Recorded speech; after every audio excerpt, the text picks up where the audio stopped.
Jack couldn't understand how long he had been unconscious. Tomorrow was the university entrance ceremony, and he couldn't be late. Opening his eyes and feeling slightly dizzy, he remembered that he had been hung up by a rope and beaten unconscious. Jack looked at the bullies and realized that they were not going to let him go. They said that he was just as trash as their classmates. The main one among them said that he constantly beat Jack at school, but he turned out to be too resilient and did not die. This guy's name was Caleb, and he was a tyrant. The guy made fun of Jack's character in the game, saying that he wouldn't make him any cooler. Dealing another blow to the bound boy's body, Caleb shouted that he would remain a pauper. And it all started because Jack accidentally pushed him. Now even apologizing was useless. Caleb wouldn't let go of him. The guy, already having a wealth of experience communicating with such people, understood that it was useless to ask for mercy from such people, and who had made him awakened. Awakening is a second birth. Through the game Heavenly Confrontation, some players who awakened have made it their main job. In reality, they can also gain gaming skills. This is the awakening. The younger and stronger they are, the more respected they are the top of the elite. Caleb shook his hand, saying that he was covered in blood, and his flatterers began to persuade the boy to stop, because Jack could die. The gang leader turned to his friend and asked if he felt sorry for this misery.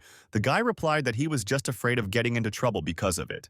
The hooligan replied that until Jack dies, no one will care. Elites like Caleb will do anything about it. Jack was bleeding, but still, with his last strength, he looked at the people opposite. He saw that Caleb was looking in his direction with great hatred. Seeing the victim looking at him, the boy shouted that he hated Jack with a battle cry that was an awakened skill. From the scream, the bound boy was thrown back by a wave of battle cry. This skill shook the ground and could hit the target it was aimed at. Caleb was very angry that Jack was still morally resisting him. The guy was shouting that he was awake, and the victim had nothing to count on. Jack began to cough up blood from the second shockwave. He thought to himself that he really wanted to be awakened too. Then his fate would have been completely different. The boy's thoughts were interrupted by the voice of the hooligans who, citing the late hour, were about to leave. Caleb said that he didn't even hit Jack with full force, and when asked that the guy needed to be put down, he replied that he wasn't finished yet. Jack was left hanging in the tree. He thought that it would be great if he had more strength. But this was just his dream, not reality. When night fell on the city, he was already at home.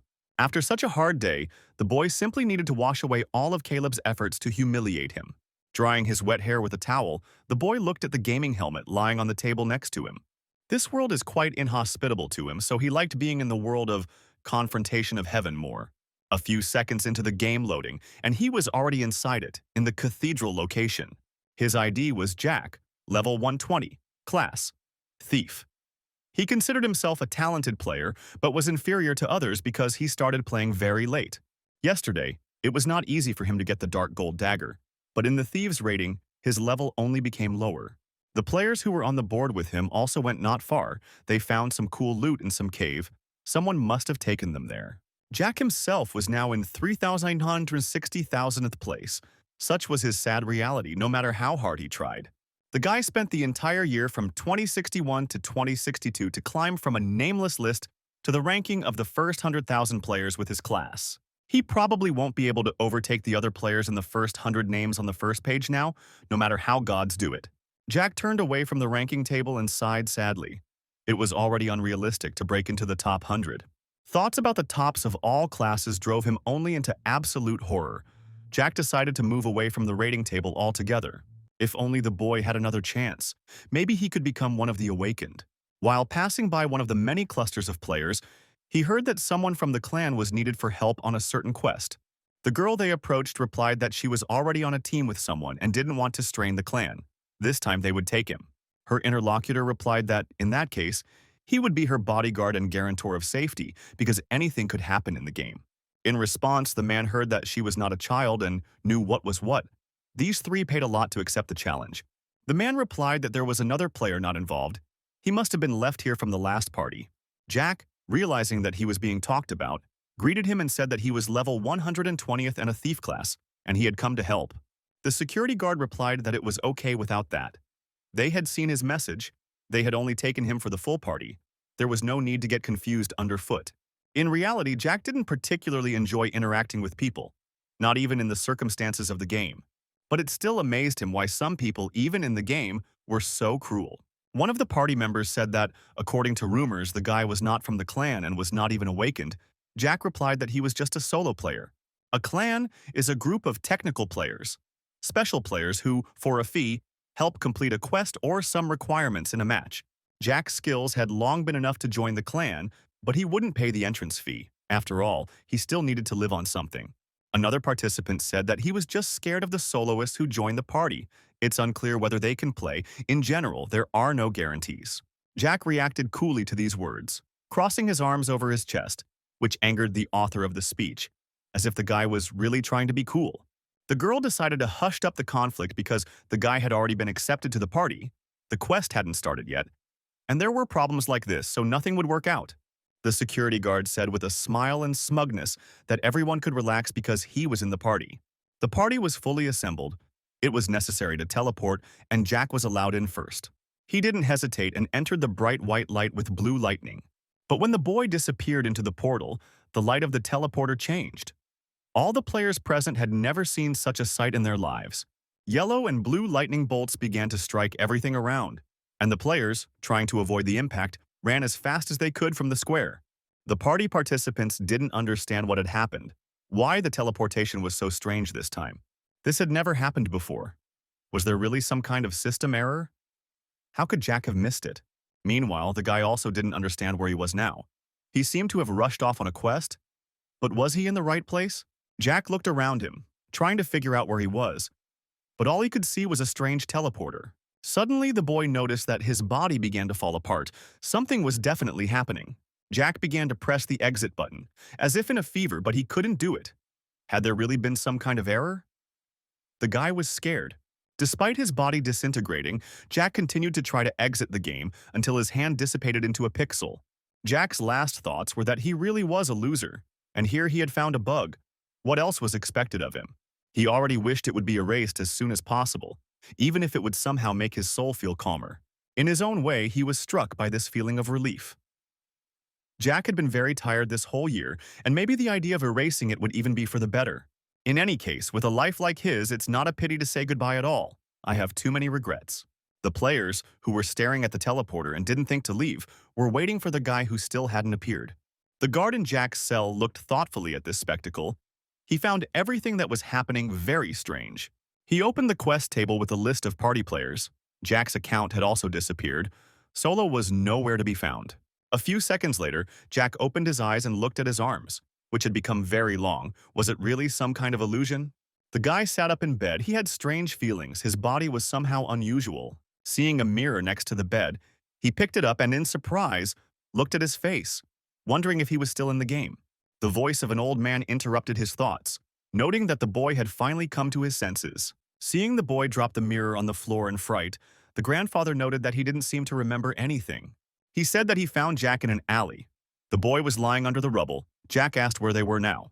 Grandfather, pouring soup into a battered bowl, replied that they were in his home. He added that the boy had been unconscious for a whole day and was probably very hungry. He urgently needed to eat. Jack heard on TV that several countries had signed a contract to produce the game Confrontation of Heaven, and the recruitment had been underway for 3 months. Heavenly Confrontation had already attracted a large number of players. The number of applications had broken all possible records. Jack could not believe his ears. They said on TV that this game had already become the most significant event of 2060. The announcer invited people to join this game, and dreams would come true. Jack stared at the TV in amazement. What year is 2060 even talking about? That was 3 years ago. After a few seconds of stupor, the boy shouted loudly to his grandfather to immediately tell him what year it was.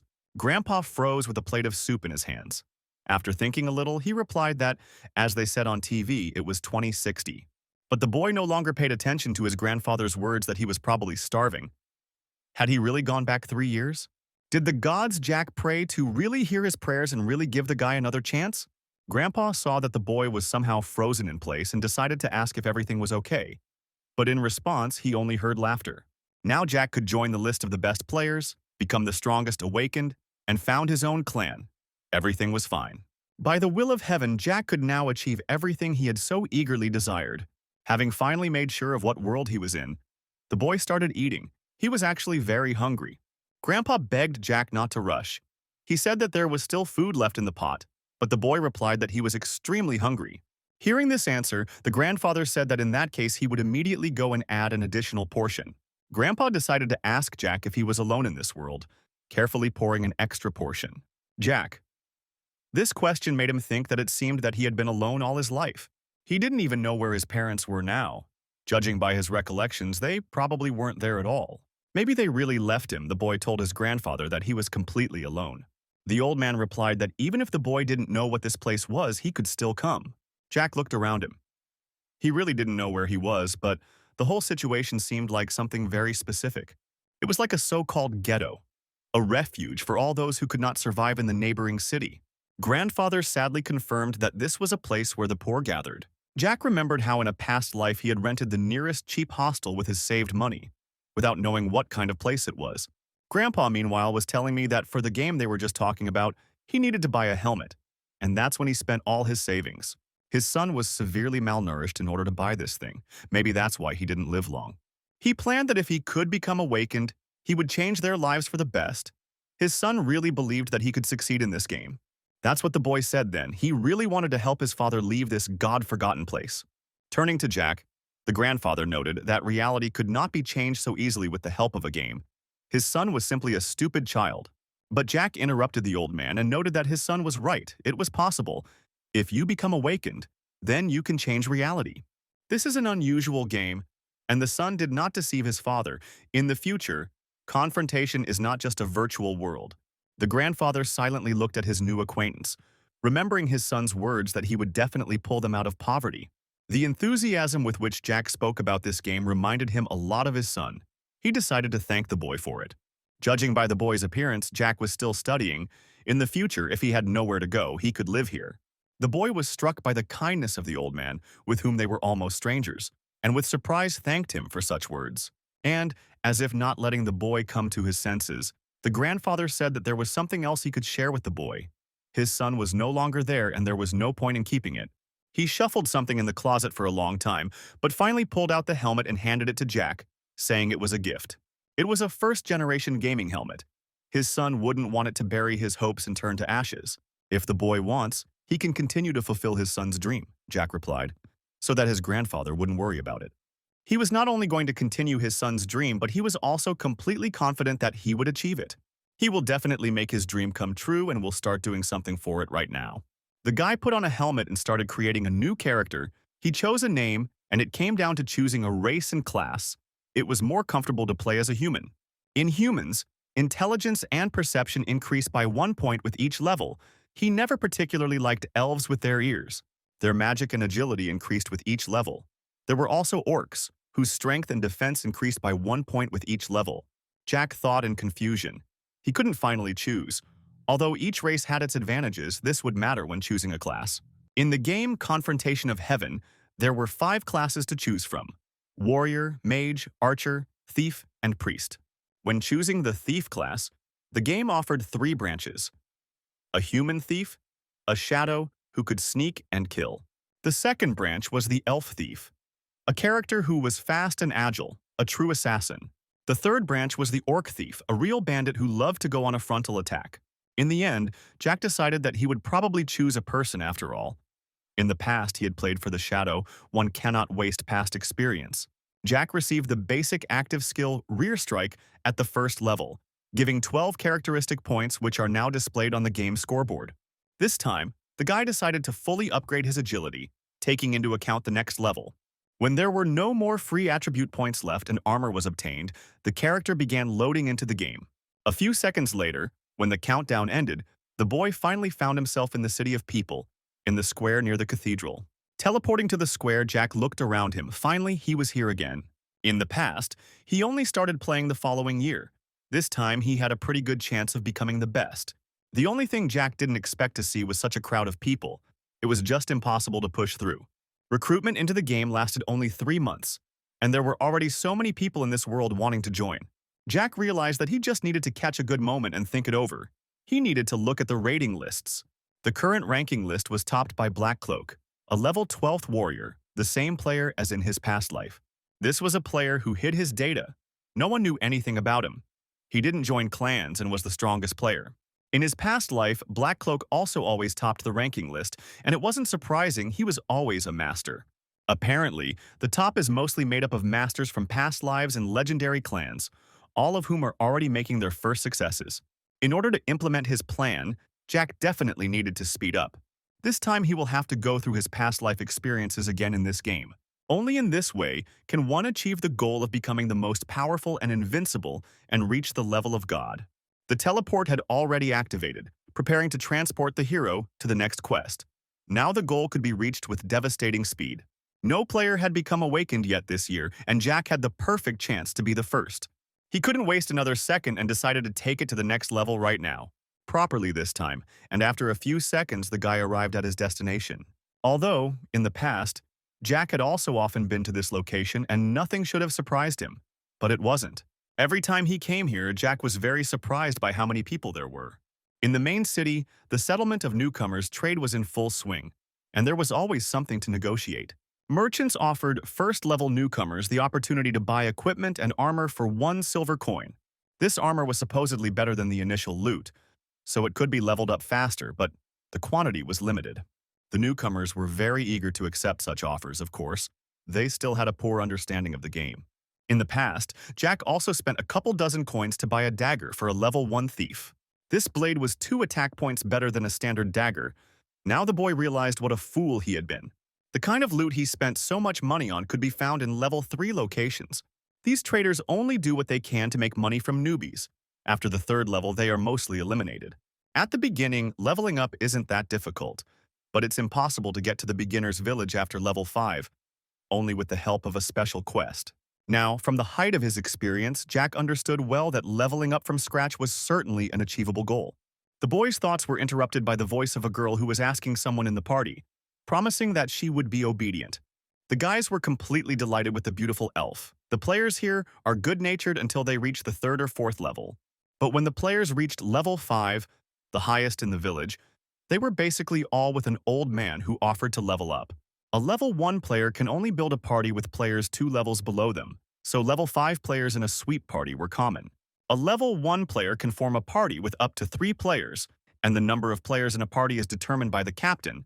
There are too many newcomers taking on the quest. In order to kill a level 1 monster, beginners have to stand in line and wait for their chance. The game had no main storyline. It was important for the player to explore the world and develop. It was difficult to kill a monster, so leveling up was slow. But Jack, of course, knew the fastest way to get to level 5 in this game. He needed to find a shopping street. The shop for beginners was somewhere here. The shop was crowded. Behind the counter, there was a crowd of young men discussing the beauty of the NPC saleswoman. Jack tried to break through to the counter, under the astonished gazes of the higher-level players who didn't understand what he had forgotten there. The NPC girl politely asked what he wanted. Jack asked for a starter scroll of acceleration and a disposable cat hook. Their dialogue was interrupted by the laughter of the other players, who laughed at his choice as Jack had spent all his bonuses on 2 items. The most ardent supporter shouted to the NPC saleswoman that Jack could give him a scroll or money and he would help him level up. But the agreement went through and the saleswoman asked to pick up the guy's order. The items were added to the equipment. It cost 90 copper coins. In front of the astonished spectators, the guy took his order and prepared to leave, not even reacting to the laughter and remarks. To somehow hide their humiliation, the guys began to call Jack a stupid rookie. And that's what stopped Jack and forced him to answer. He asked how long they had been swinging to get their level. They started answering in turn. It took someone 15 days to reach level 3, someone 13, and that was still pretty fast. Many needed 10 days to reach level. Jack was completely clear. He said that in a couple of days the boys would still be here. And amidst the stormy answers and questions of his interlocutors, the guy simply silently waved his hand at them. As they turned the corner, Jack said that they would meet in a day, because in a day they would understand everything. He needed Sunset Mountain, which was north of the main city, the top of the mountain touching the sky and hidden in the clouds. When Jack reached the indicated place, he looked around in surprise. There were not many people here, although there were quite a few starting quests here. He thought that if there were not many people, then there would be less gossip and he could safely raise his level. Jack heard the other participants talking about opening a dialogue with the old man upstairs, and the quest would start by itself. One player didn't understand what this meant at all. After the dialogue, a 10-minute countdown begins for the quest, and you need to get to the top in 10 minutes.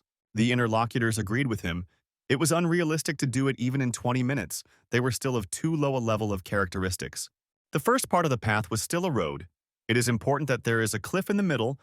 You need to go around to the other side of the peak and only then continue the path. The elf nurse, already familiar to Jack, shouted that there was a bottomless abyss over there if he didn't go around it. She even jumped once, thinking there was a hidden platform there, and as a result she died. These words caused a storm of emotions among the guys. The girl said that her party broke up because of this quest, and the guys offered to take her somewhere else to level up. In addition to listening to other people's chatter, the boy was focused on finding the quest acceptance and submission mark, which should have been here. Suddenly, Jack heard the voice of an old man who suggested that he look at the landscape on the mountaintop, but the interlocutor refused. It was the same old man's NPC from above that he needed. There was no time to waste. He approached the NPC and greeted him politely. The old man asked if the guy was ready to take the risk and see the scenery on the mountaintop. Jack replied that everything was true. He had come to appreciate the view from the top of the mountain. The conversation stopped. All the players started following the first-level thief, wondering if he was really going to take this quest. He must have heard others talking about the quest. The thief didn't even think about whether he could do it with his rank and skills. It was only obvious that high-level players could complete this quest, and the elf was very sorry for wasting so much time here. Everyone was curious about what would come of this. They wanted to wait until the guy failed the quest and returned like a beaten dog. Meanwhile, Jack received a message that the old man's NPC was offering him to accept the quest. The 10-minute countdown began after accepting the conditions. Before that, Jack had allocated all 12 stat points to intuition specifically for this quest to get the maximum speed bonus. This is a special quest. He has already tried to complete it and failed many times. If he succeeds this time, Jack will receive special equipment. This was to be his first step on the path to success. The guy resolutely called up the game dialogue screen and accepted the quest. After that, he looked back at the old NPC and said that they were destined to meet at the top of the mountain soon. The countdown started and the guy started off as fast as he could, leaving all the participants and NPCs behind. The clock showed 9:59. Jack's speed was incredible. He flew like lightning, avoiding all obstacles in his path. Other players, watching his path, called him stupid and eagerly awaited his failure in this quest. They hoped that the wait would not be long and that they would soon be able to see it. But unexpectedly, their expectations were interrupted.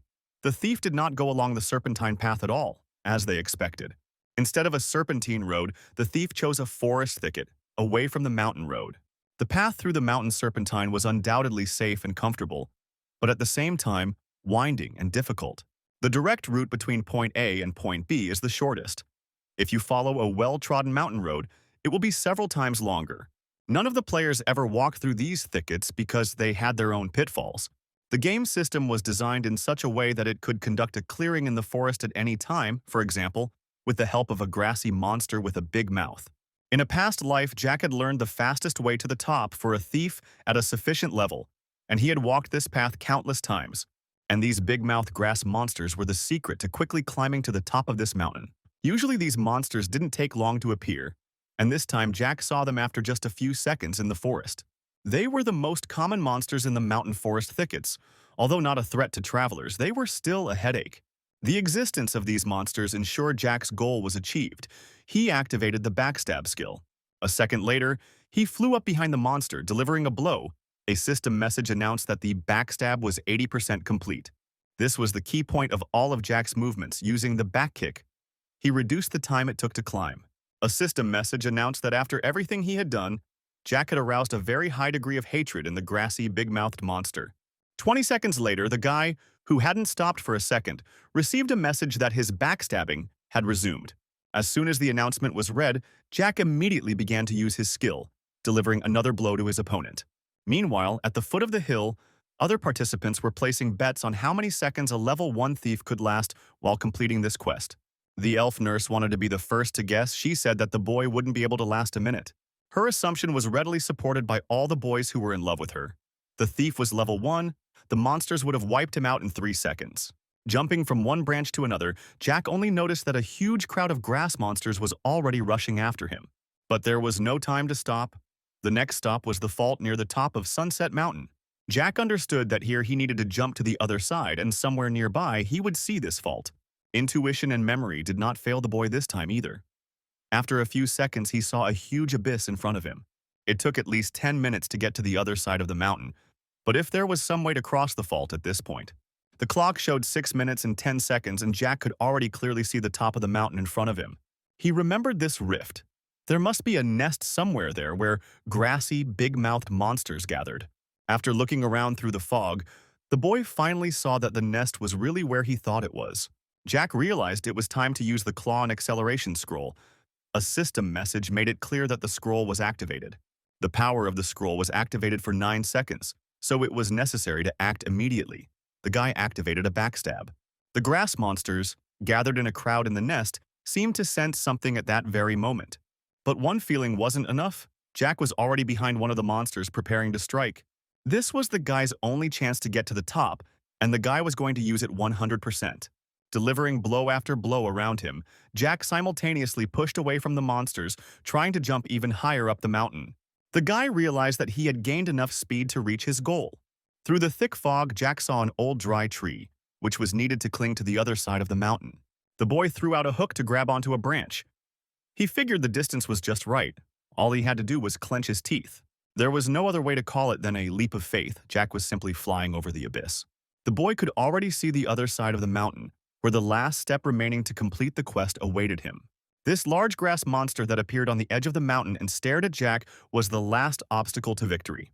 Jack was very encouraged by the last obstacle he saw on his way. There were 5 minutes and 30 seconds left on the clock. With 5 minutes and 17 seconds left on the countdown, the boy landed on the top of the mountain, having cleared the last obstacle. At the top, an old man was waiting for him, who said something he couldn't have imagined. The boy reached the mountain without spending even half of the allotted time. The NPC old man called Jack a young adventurer. He flew through the fog and reached the top. He had extraordinary determination. The boy replied that if he hadn't had the determination to admire the views from the top of the mountain, things would have been different. In that case, he would not have fully grasped the perfection of climbing a mountain peak.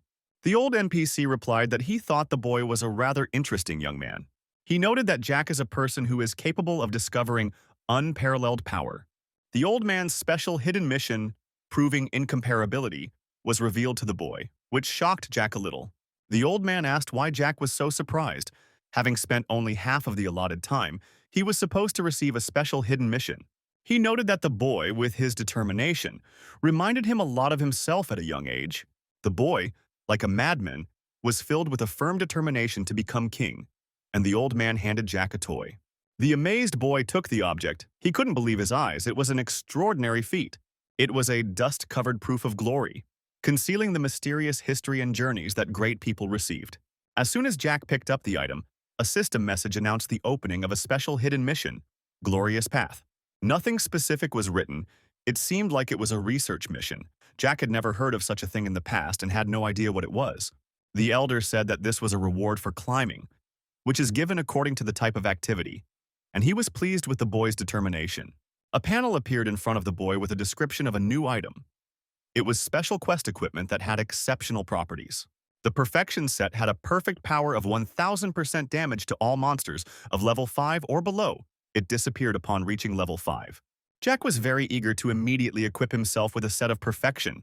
He was completely in favor of this idea. A few seconds later, the boy, having passed through the panel, was already dressed in new armor. The old NPC said that his purpose on this mountain had already been fulfilled. Jack asked who the old man was, because he began to suspect that he was not such a simple character. The elder replied that they would certainly see each other again if the boy still had the determination to conquer another peak. With this statement, he intrigued Jack even more. The guy mentally repeated the words about conquering the peak. The elder said that he wanted to take the boy for a while, so that the people at the foot of the mountain would witness their return. The guy must return with the grandeur of a mountaintop conqueror. At the foot of the hill, the players were still waiting for the thief to return. They thought the boy would never return at all. But the heated, sarcastic dialogue stopped when one of them saw some bright flashes in the distance. After a few seconds, the flashes approached and hit the ground with a powerful beam of energy. No one present could understand what was happening, whether it was some kind of aliens or a game bug. But when the smoke cleared, everyone was shocked by what they saw in front of them. It was the same first-level thief along with the old man. None of the players could understand what was happening. Were these two really plot characters in the game? And indeed, the thief couldn't actually complete the quest climbing to the top. He was a first-level thief. The elf nurse suspected that Jack had succeeded after all, because it looked like he was wearing a reward for completing the quest. No one could have imagined that such equipment could be won in such a quest. Jack realized that they had caused a real commotion. Looking around him and seeing the gap they had created with their arrival, the boy realized that this too had made a huge impression on those around him. The old man said that he could only take the boy to this place, and Jack realized that he would have to deal with those around him himself. He thanked the old NPC out loud, and after that, he suddenly began to generate a golden stream of energy.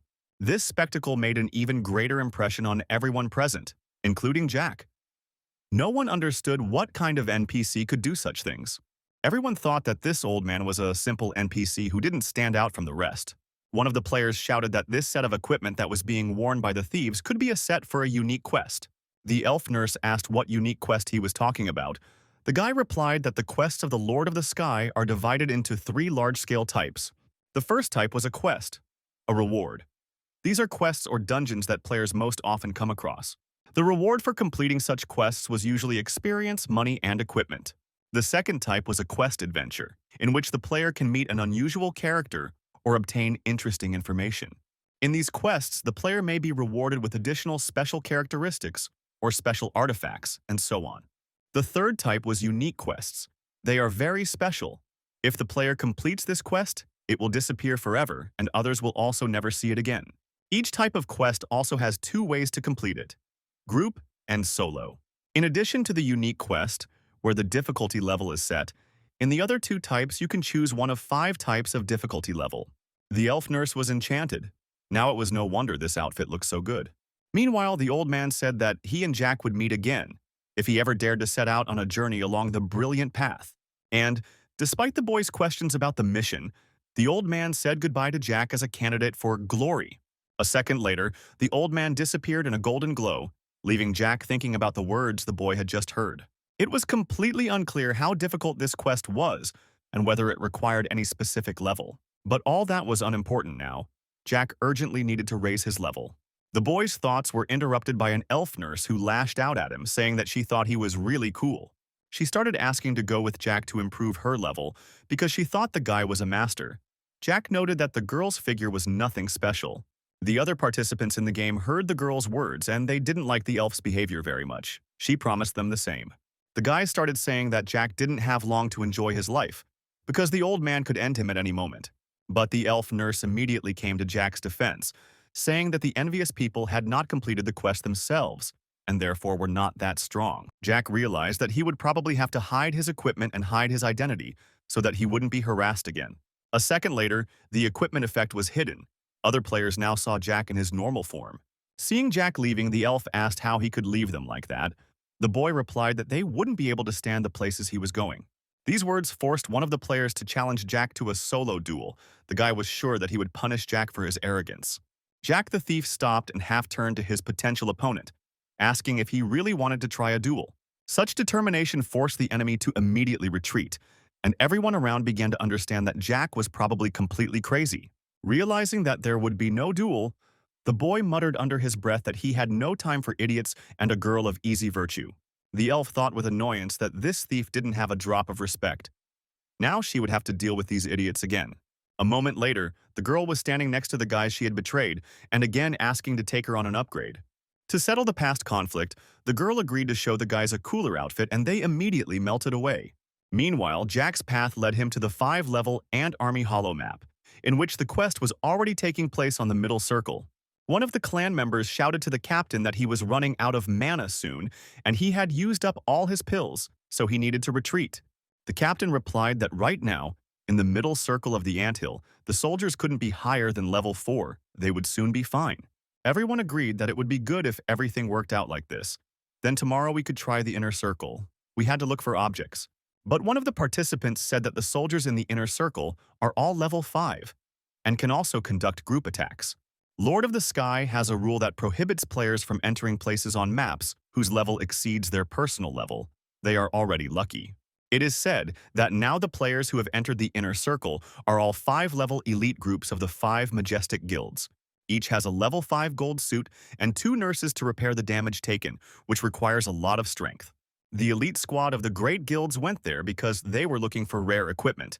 They needed to kill monsters more persistently. Suddenly, the attention of some players was drawn to a guy who had quietly appeared in the circle, alongside the other players. The thief faced an army of ants in solo. The competitors could not believe their eyes. This player was level 1, but he easily tore the soldier ants apart. The fight stopped immediately. No one could believe that such a thing was possible. A level 1 thief couldn't have gotten here at all. The elf girl, who was the first to see Jack, realized that he was definitely trying to get somewhere. Was the boy doing exactly what each of them so desired for themselves? The thief was going to the inner circle. In front of the amazed spectators, the boy walked to the edge of the abyss and jumped. In their opinion, what this weirdo was doing was simply madness. 15 minutes before these events, the boy opened a map of the Ant Army Hollow while in the recreation area. The 5-level map, Ant Army Hollow, is for players above level 5 and was the only chance as re-entry was impossible for Jack. Outer, middle, and inner circle with each subsequent one, the level of difficulty gradually increases. After passing through the gate, the boy saw that the attacks of the ants of the inner circle were a real terror for all the players. But for Jack himself, complete with perfection, this area was the perfect place to level up. The guy decided to clear the inner circle. By the time the new party spawns, he will have already reached level 5, which is a big bonus to experience. Suddenly, the boy's attention was drawn to a fight between players of the 5th and 4th levels. The 5th level girl said that the opponent should not even think about returning for lost equipment. They had to get a new level first. You had to muster up the courage. After killing the player, you could still return here. The penalty for death for the Reds is the loss of random equipment. Doesn't this really make sense? There's no need to be a laughingstock. It's a disgrace to the guild. The Red player, in addition to losing experience, may receive a penalty by losing random items. The time this nickname disappears depends on the RK status level. The culprit made excuses that he was cleaning the middle ring, but he couldn't have imagined that there would be so many ants in the inner ring. His remarks were supported by other players. In the inner circle, even a party with a 5th level, one must be very careful because everyone could die. Because the guy lost 1 level and became level 4, they were no longer a 5-level party. He had nothing more to lose. In the end, the argument ended with the fact that the main thing is that everyone is alive. They don't get crucified in front of fools. Jack realized that it was the Misty Cliff Guild. Jack understood. This is one of the 5 great guilds. It seems that now only talented players from the alliance of the Great 5 have the strength to enter there. The guy was noticed and immediately started yelling at him for staring at him. He was a level 1 thief and shouldn't be eavesdropping on other people's conversations. Jack didn't have time to say anything in response, and a sword was already placed at his neck, threatening conflict. The party leader said that the guy wouldn't go any further. This wasn't a place where newcomers could survive like that. If the guy hopes for luck, then it was just a waste of time. First, you need to level up on the 1st and 2nd level maps. Jack realized that by all accounts, the players in this alliance weren't that bad and were much better than some of the pikemen. The guy decided to answer them and offered to take out the lost equipment and sell it to them. A partygoer who lost his weapon asked if the thieves with brains were okay. The party leader said through gritted teeth that they should never joke around. He was too low level to enter the inner circle. But Jack replied that he didn't have enough money right now and asked where their equipment had fallen. Maybe someone had already picked it up. The guy who lost the weapon said they deliberately chose one rock.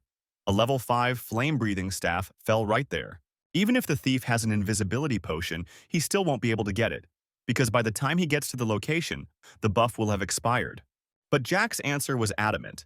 He assured his interlocutors that they didn't have to worry about it and instantly disappeared. Finally, Jack said that for now, the players could rest and prepare the money. He wouldn't return until he found their thing. The players asked the commander how much they would have to pay the thief, but she replied that he would not be able to handle the task. Jack easily passed the outer circle and observed a large number of players trying to level up. He realized that it was not worth wasting his precious time on this and decided to go straight to the inner circle. Today, the guy's goal was to get to the 5th level, and he was determined. The middle circle greeted the boy with a spawn of new level 3 ants, who immediately rushed into the fight. But, within a second, the opponent was punished and cut in half by the guy's swift counterattack. Along the path Jack was traveling, his recent acquaintances from the foot of the mountain fought. But, unexpectedly, all the players' actions and plans came to naught, as the ant they were resisting was cut in half. The shocked players looked back in the direction from which the energy of the impact had come. They were very curious about what had just happened. It was, after all, Jack, who had just reached the middle circle and was moving rapidly towards the border with the inner one. The guy ran as fast as he could, not wasting a second, and used a back kick to make his movements even faster. The guild members, meanwhile, were competing in the middle circle. They almost finished off their opponent when they saw the thief. The elf shouted that this was that first-level thief. His route was impressive. The guy, Solo, was running rapidly towards the inner circle. It was real madness. Before the girl could say it, Jack jumped into the abyss of the inner circle, right into the center, which was swarming with ants, losing his health. The ant soldiers, of course, immediately rushed towards the enemy, but at the same second were cut in half en masse. Thanks to his new armor, Jack could easily deal with a large invasion of monsters and had already reached the second level. The guy read the notification with joy. Indeed, more experience was pouring into his personal account in the inner circle. Jack realized that now was the time to take advantage of the absence of players and finish off all the ants here. It was already getting dark. Almost all the ants in the middle circle had been killed, but unexpectedly, the players noticed what was happening in the inner circle. The players gathered at the border of the inner circle and watched the actions of the second-level thief. The party members, who had finally destroyed their opponents, were shocked that this thief was still alive. This guy Solo cleared the inner circle, gaining increased experience, and already, starting from the first level, reached the fifth. Everyone was curious how long it took Jack to level up like that. No one knew what kind of equipment he had. He probably hid it. Finally, Jack could rest a little. He sat on a rocky ledge, holding the same staff, the flame breather. And to top it all off, he could finally say that he had reached the fifth level of self-cultivation. As soon as the system message appeared that Jack had reached level 5, the perfection kit automatically became unavailable to him. In the recreation area, meanwhile, it was already night. The participants were breaking up their parties because it was already more difficult to kill the ants. The participant who had lost his weapon started talking again for her, and the party leader grabbed him by the breasts, warning him once again to be quiet. Although their squad was the third echelon of the guild, but Misty Abyss was among the 5 major guilds, a first-level thief would not return the weapon. She shook the boy from side to side and shouted at him not to embarrass himself, and eventually he started screaming for them to let him go. The girl was very angry. She didn't want anyone to hope for the staff to return, but despite her efforts, there was still faith in the team. The guy who lost his weapon noted that, at first glance, the thief seemed completely believable in what he was saying. The party members paid no attention to the gossip already spreading in the recreation area about the thief who had fallen from the 1st to the 5th level. Messages from various people began to appear on the forum, admiring the work of an unknown thief. Finally, the party leader noticed the gossip that was going on. She became curious about what happened in the inner circle. Everyone was just talking about it. But the girl didn't have time to finish her thought. She was interrupted by the screams of her siblings. They saw Jack. Turning around, the party leader saw a boy covered in blood from head to toe, holding a staff in his hands and asking how much they were willing to pay for it. She looked in amazement at the level that was glowing above Jack's head, and he asked if she recognized it, because she didn't seem to recognize the staff either. The guy who lost his weapon recognized his flamethrower. All the party participants were amazed that the guy reached level 5 in one evening. Jack replied that he killed ants, and for that he was given more experience. The boy said that he had 3 coins, but the thief could take everything. The party leader wondered if, even if the equipment Jack had mentioned could be obtained, some additional steps would need to be taken. A system message announced that Jack had received 3 silver coins for his work, and the boy said that it had been a pleasure dealing with them. Jack quickly said goodbye to the party, despite their questions about his membership in some guild. The girl was still shouting that she could help him with a recommendation, and he would be able to get into the top 5 ahead of schedule. The Misty Abyss Guild was one of the Magnificent 5. When he first entered the game, these guilds were already full. In the past, he wanted to get a high level as soon as possible, spending 2 years on it. But after the opening of the pet system, the leveling is decreasing. On the other hand, after joining the guild, Jack can skip high-level equipment and special quests. Using guides, he found his own way of leveling up and can, indeed, reach the final level in a short time and start earning. So at least some money will appear in his life. In that life, joining the guild was just a pipe dream. But now everything was different. He had a choice, and the guy simply thanked him, saying that he would think about the offer. The guild was only a matter of time, but which one he would join would be up to fate. First, Jack wanted to get a set of equipment. In the Casfado area, the newcomers' village was, as always, crowded, and everyone offered to join them. Everyone was just running after him, asking for his participation in their parties. Level 5 players were really in great demand. In the rookie shop, everything was as before, the same guys discussing the thief and his possible return. The boys' contemptuous comments were interrupted by Jack's voice, who noted that they were still here and hadn't even leveled up one level. The guys began to stare enviously at the 5th level, which was glowing above Jack's head, not understanding how he managed to do it. The saleswoman kindly asked if she could help the guy this time, and Jack replied that he would like to sell some loot. For the next objective, he needs to sell everything he doesn't need. He asked for 20 enhanced inflammatory mixtures and 3 simple stealth potions. When everything was sold and bought, the girl thanked him for the purchase and noted that all the items were being moved to the guy's inventory. Jack also planned to buy something temporary from a gun dealer who was located next door. The guy decided to buy a 5-bladed smooth dagger for this mission. Leveling will now go quickly due to the fact that no one has opened the Ant Queen's Lair dungeon yet. After clearing it, the 5-level dungeon is restored. After this, the hidden dungeon Dark Forest will appear. It was discovered only 5 months after the game's launch.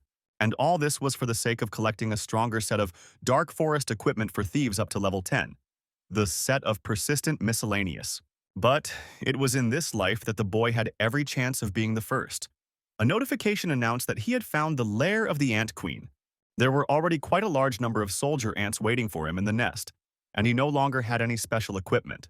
However, in a past life, after many trials, players appeared who knew quick ways to complete this dungeon. To do this, you need a simple stealth potion.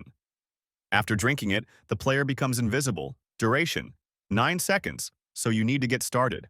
The boy jumped headlong into the abyss and started running past the soldier ants who didn't notice him. He had to hurry. When 9 seconds passed and a system message announced that the potion had expired, the ants immediately saw the uninvited guest. But none of the soldiers had time to react, because Jack immediately drank the next potion again. Despite the fact that the soldier ants could not, so far, get the guy, the system reported that a large number of ants were very angry. Thus, the boy advanced deeper and deeper into the lair and finally used the last stealth potion. All the ants he managed to run past rushed headlong after him, wanting to tear him to shreds. But Jack had almost reached his goal.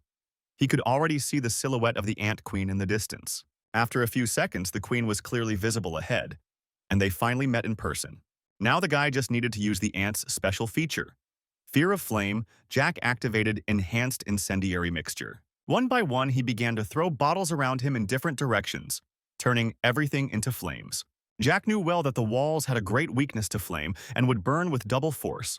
Although the queen has a lot of health, she has no attacking abilities. Her entire existence is based on the continuous spawning of soldier ants. Now, with the soldier ants held back by a wall of flame, the queen was trapped alone with Jack, doomed. The guy took out all the remaining incendiary mixtures and said that, in his opinion, it would be better to fight one-on-one. It was no one's fault that the queen could be so easily deceived, and there was no need to accuse him of meanness. The remaining mixtures will be enough for the queen to enjoy the sensations to the fullest. Sometime later, a death cry was heard from the Ant Queen's lair, announcing another victory for Jack. A second later, a general notification informed that an unknown player had cleared out the Ant Queen's lair and incurred the hatred of the insect army. Sometime later, a guild council was convened. Some of its members were very unhappy with the reason for the meeting, considering it petty.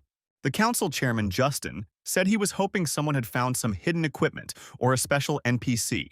Having said this, he looked at the girl and asked what exactly surprised Samantha so much. The party leader replied that Justin had not witnessed those events and therefore did not fully understand. The thief had progressed from level 1 to level 5. She was sure that his real strength was immense. If they didn't accept him now, the other 4 majestic guilds would do it later. Another council member, Wasabi-mon, noted that a 5th-level thief would not be able to affect the balance of power between the great guilds. But Samantha didn't give up. She replied that he had intentionally hidden personal information. His strength and aura were different from other players. The brewing argument was interrupted by Tiana, the vice chair of the council, who said that Samantha was probably worried about the future of the guild. If this thief was as talented as the girl said, he should be invited to the entrance test when the opportunity arises. The game was released not so long ago. Many players applied to join the guild. Let this guy get such a chance. Samantha agreed with Tiana's decision, noting that she herself had thought about taking the thief into her squad. She found Tiana very gentle and beautiful.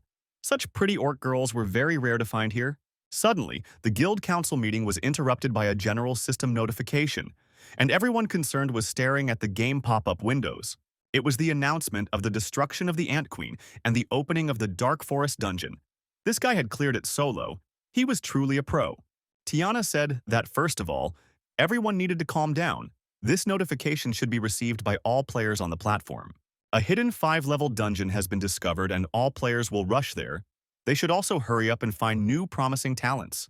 Justin agreed with his deputy. She was absolutely right. The guild should not waste time. He stood up from his chair and solemnly announced that the Misty Cliff Guild was heading to the Dark Forest location.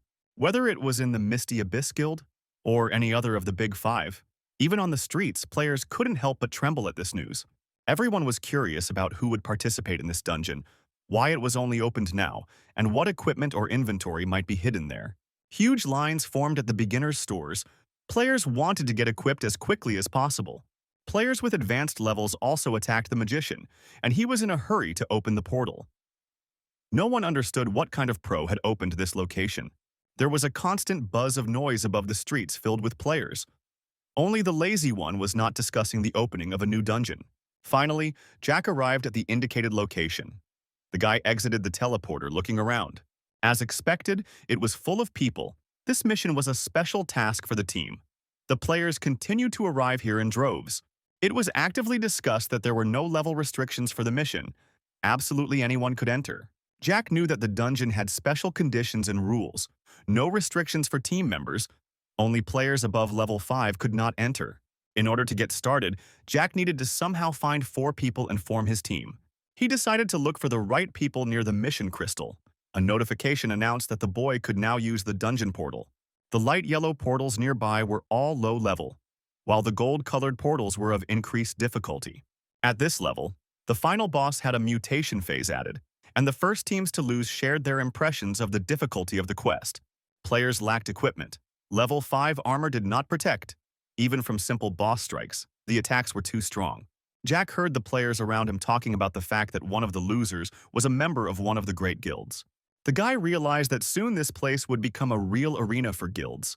At this pace, solo players would have nothing to catch here. One of the newcomers shouted that representatives of the 5 great guilds responsible for searching for talented players had finally arrived. All the players looked around and saw silhouettes of people watching them from the wall. This time, the Misty Abyss Guild needed to find more talented players. Last time, they didn't have time to intercept a few newcomers and were taken away by other great guilds.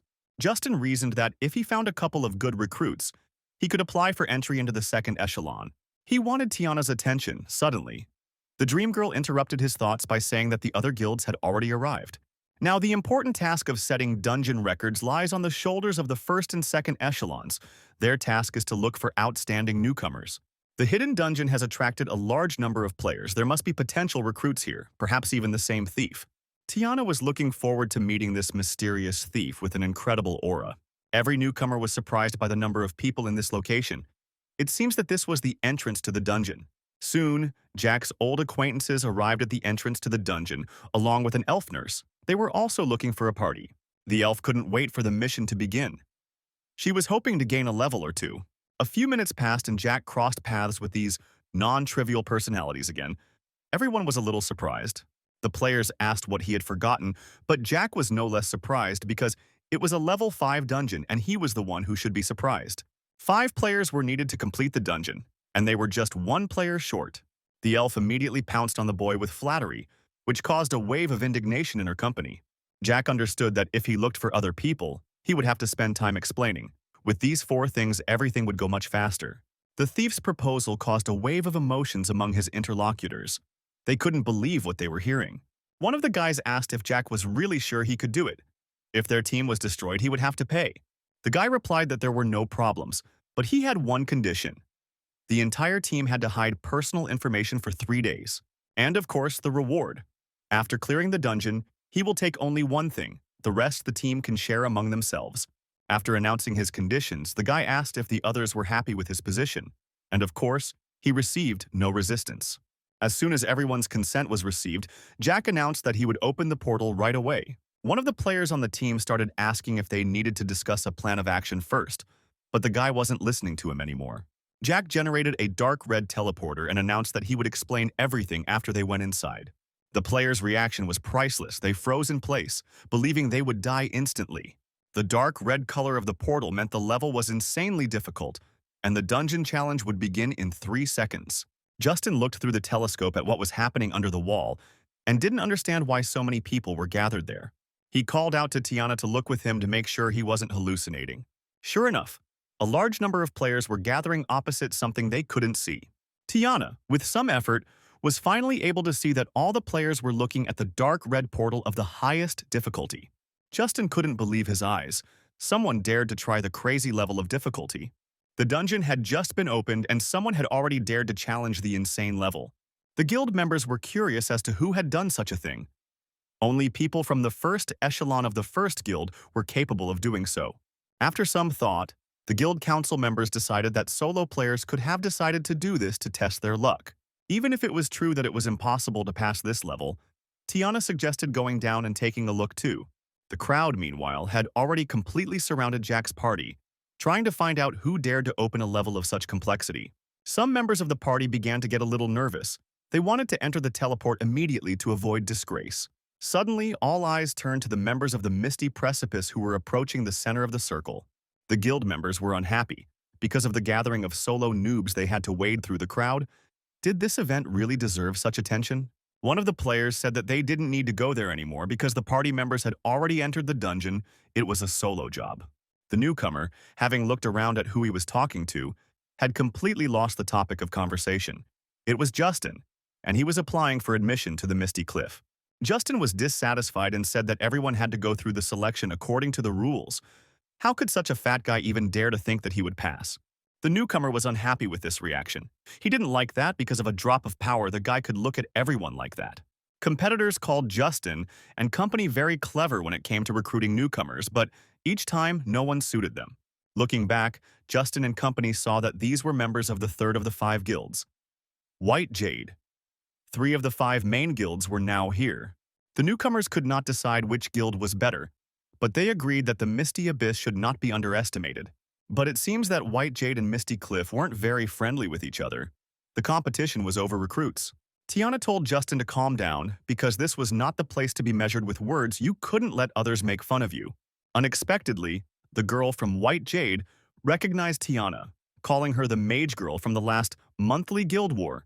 Of course, she recognized Tiana, but she wondered if she was Justin's girlfriend, if she really had such bad taste. She began to mock, saying that she regretted not finishing Tiana off that time, to which the orc girl replied that she didn't remember her at all. A second later, Tiana added that it was difficult to remember such a mediocre appearance and apologized for this remark. In response to her opponent's objections, she added that she didn't mean anything like that but simply stated the facts and turned around, preparing to walk away. Looking back one last time, she added that not all girls need a strong male shoulder, so her rival needs to work hard. These words completely knocked her opponent off her feet. She could barely contain herself. But Tiana's answer pleased the girl's brother.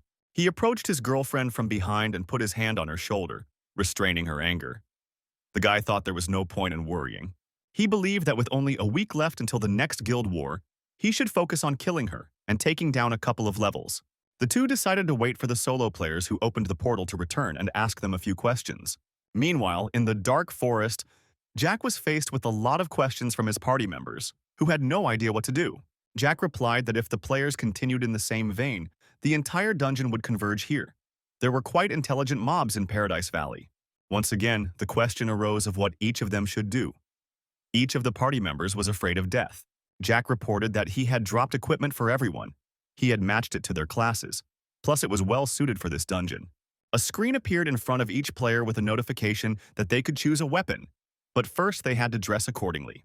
Among the chosen ones were Gauntlets of Dancing Flame, Sacred Staff of Restoration, Mantle of the Flame Exile, and Flame Armor of the Thief. The party members were impressed by such weapons, each of the items costing at least 10 silver coins and had fire damage. Jack explained that most of it fell to him while grinding mobs. Insects have a weakness to fire, now they can increase their damage. After these words, the boy finally charmed the elf nurse. She couldn't wait to start the quest. As everyone donned their weapons, the overall party spirit was heightened. Everything looked incredible. The most anxious member of the team was in a better mood than the rest, noting that he now had the power of a king. But even with that equipment, it was still an insane level of difficulty that left an unsettling mark. Meanwhile, Jack ordered all participants to come closer, because the enhanced incendiary mixtures also needed to be divided among everyone. They were desperately needed. Due to restrictions, Jack was able to bring 60 bottles. Everyone will take 15. They are needed for the boss. Players started asking what to do with simple mobs. Jack replied that everyone should stay calm. They would discuss everything along the way. Now the guy was distributing the characteristic points evenly. Right now, he will be able to wear the same 5-level equipment set that was created for Dark Forest and cost a lot of money. In this life, by nature, the guy didn't want to waste a single second, so he decided not to waste any time here either. The thief from the party opened his mouth wide in surprise. He saw in front of him the same expensive set of equipment for fire damage in the shop. It was the Flaming Star set. Jack said that if the team wanted to clear dungeons, they had to know that everyone had their own characteristics. And when there are features, it means there are also weaknesses. If the party can find them, they will definitely win. The so-called crazy level can also be passed, and right now, they will go and be the first to pass it. Over the years of observation, players have discovered that all insects in heavenly confrontation have increased sensitivity. That is why, if they sense danger, they most often run away or hide in a safe place. For example, a common mob from the Dark Forest is the Kamakiri praying mantis, a very cute-looking creature.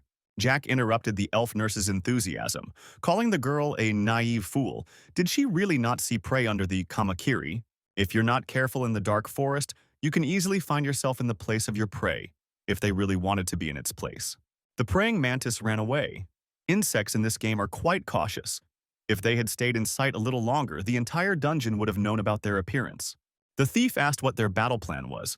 Even though insects have little health, they are very fast and hit hard. Mobs here have additional bonuses to health, attack power, and defense, with the effect of cuts. A couple of such blows and they can be carried forward with their feet. Jack completely agreed with the thief, but they would not fight everyone. The Dark Forest is divided into 3 sectors: the zone of spiders, butterflies, and praying mantises. Each sector of the forest protected its own species of insects. They had just seen the praying mantis with their own eyes. However, in addition to these insects, there was another special type of mob. This is a neutral mob, a crying bird. This bird was their key to passing the dungeon. The elf nurse was delighted, another cute creature that cost a fortune. Jack noticed that by taking advantage of the intimidation of the insect's natural enemy, they would take a secret path, easily reaching the boss's lair. After a few seconds, no one except Jack was serious anymore. It was starting to annoy him. He didn't want to repeat it several times. The guy realized that it seemed like he couldn't do without unnecessary hassle, and suggested that everyone give him a nickname to simplify communication. The thief said with a smile that his nickname was Invincible, but everyone could call him Victor. The second participant asked to be called Eternal Solitude, but the other players decided to call him Anti-Mainstream. The anxious player said his nickname is Long-Faced Handsome, but everyone can call him Long-Faced. The elf nurse said that everyone can call her Jane. She likes money and cool guys. All that was left now was to deal with the crying bird. Suddenly, Jack saw something on the tree.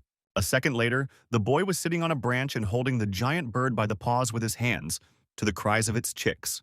Jack tried to calm the mob down, saying he just wanted to feed it some tasty bugs. A system message announced that the bird was happy. To show your good intentions, you just need to feed the bird bugs, for which, as a reward, they will receive some items. The system notification announced that the party had received the crying Twitter flute players should remember there were no useless NPCs in the confrontation of heaven. Now, with this flute, they will be able to reach the boss's lair via a short route. But there will be a small surprise here too. Victor asked how Jack had learned about this short road and the flute. Had he ever encountered anything like it before? Eric lied that before coming here, he had visited the library in the main city of Casfido, read a couple of books, and written down some information. He couldn't tell his teammates that he had gone through the dungeon a large number of times and said that only after reading did the result appear.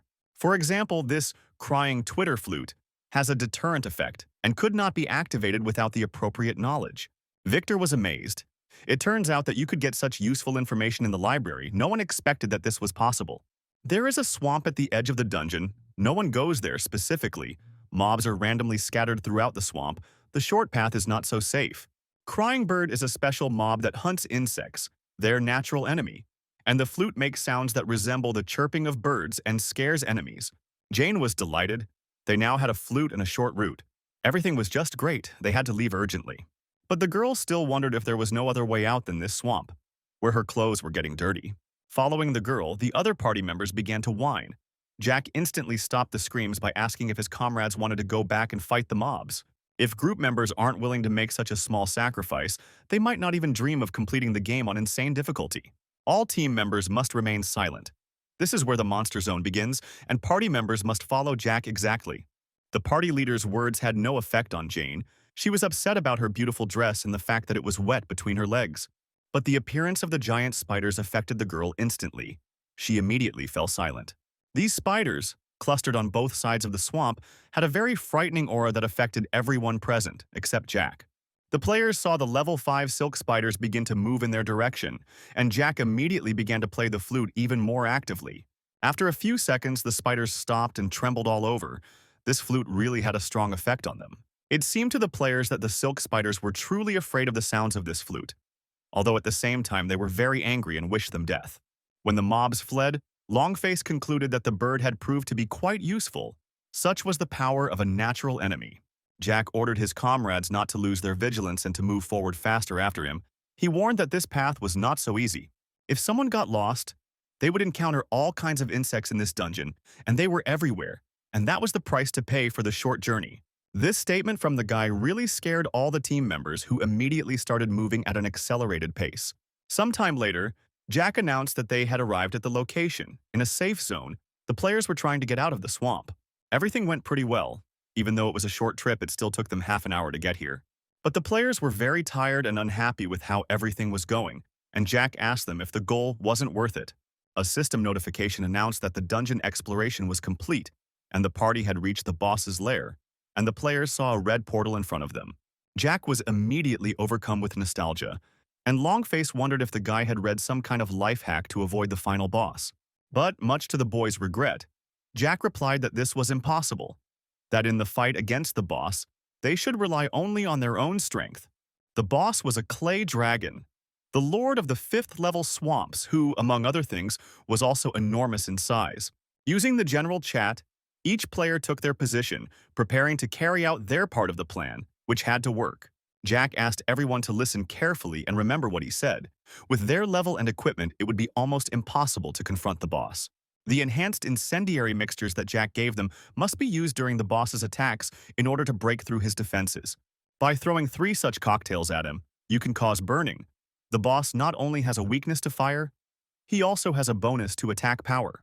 Longface remarked that if it was as Jack said, where they were going to throw them, it was too dangerous. In addition, there was a limit on attack range in this location, but Jack asked his comrades not to worry about it. He reported that he had sent the players the coordinates of the desired positions, and within a second the boys and girls received a system notification about this. And about when to throw the mixture, they just have to wait for the signal from Jack. Victor was sure that this information reached Boss Jack from his connections, who had already completed the quest on an easier level. Boss Jack planned everything very well and we had to trust him. But it was very difficult to do so because all the players were very nervous. Victor really wanted to watch Jack fight the main boss of the dungeon. It was worth admiring. Jack understood that the boss of this dungeon was of an insane level of difficulty. He was a head and shoulders above ordinary bosses.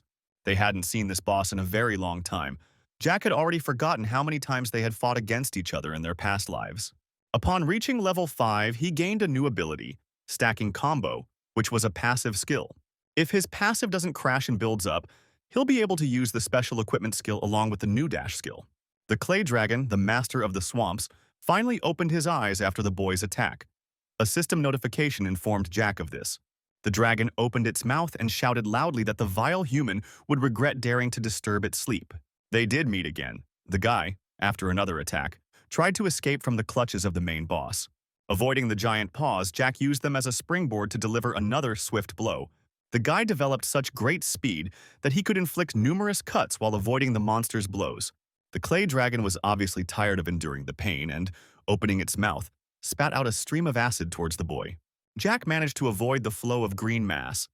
He had expected such tricks from this giant monster. One could argue that he knew them all by heart, and that would be a fair assumption. He remembered the limits of each of this monster's tricks and knew how to counter them, the main thing being to get a sufficient distance away. When Jack reached the right distance, he activated a crowning blow to the back and found himself at the decisive point of their duel. A whole hour had passed, and there was still no news from the party leader. Jane was very sad without activity. Anti-mainstream also noted that an hour had passed and Jack must have fled as soon as the duel began. But Victor believed in his boss. Judging by the information about the team's condition, his health bar was still full. This is what raised suspicions. Had he really not fought the boss? Why had his health not declined, even after so much time?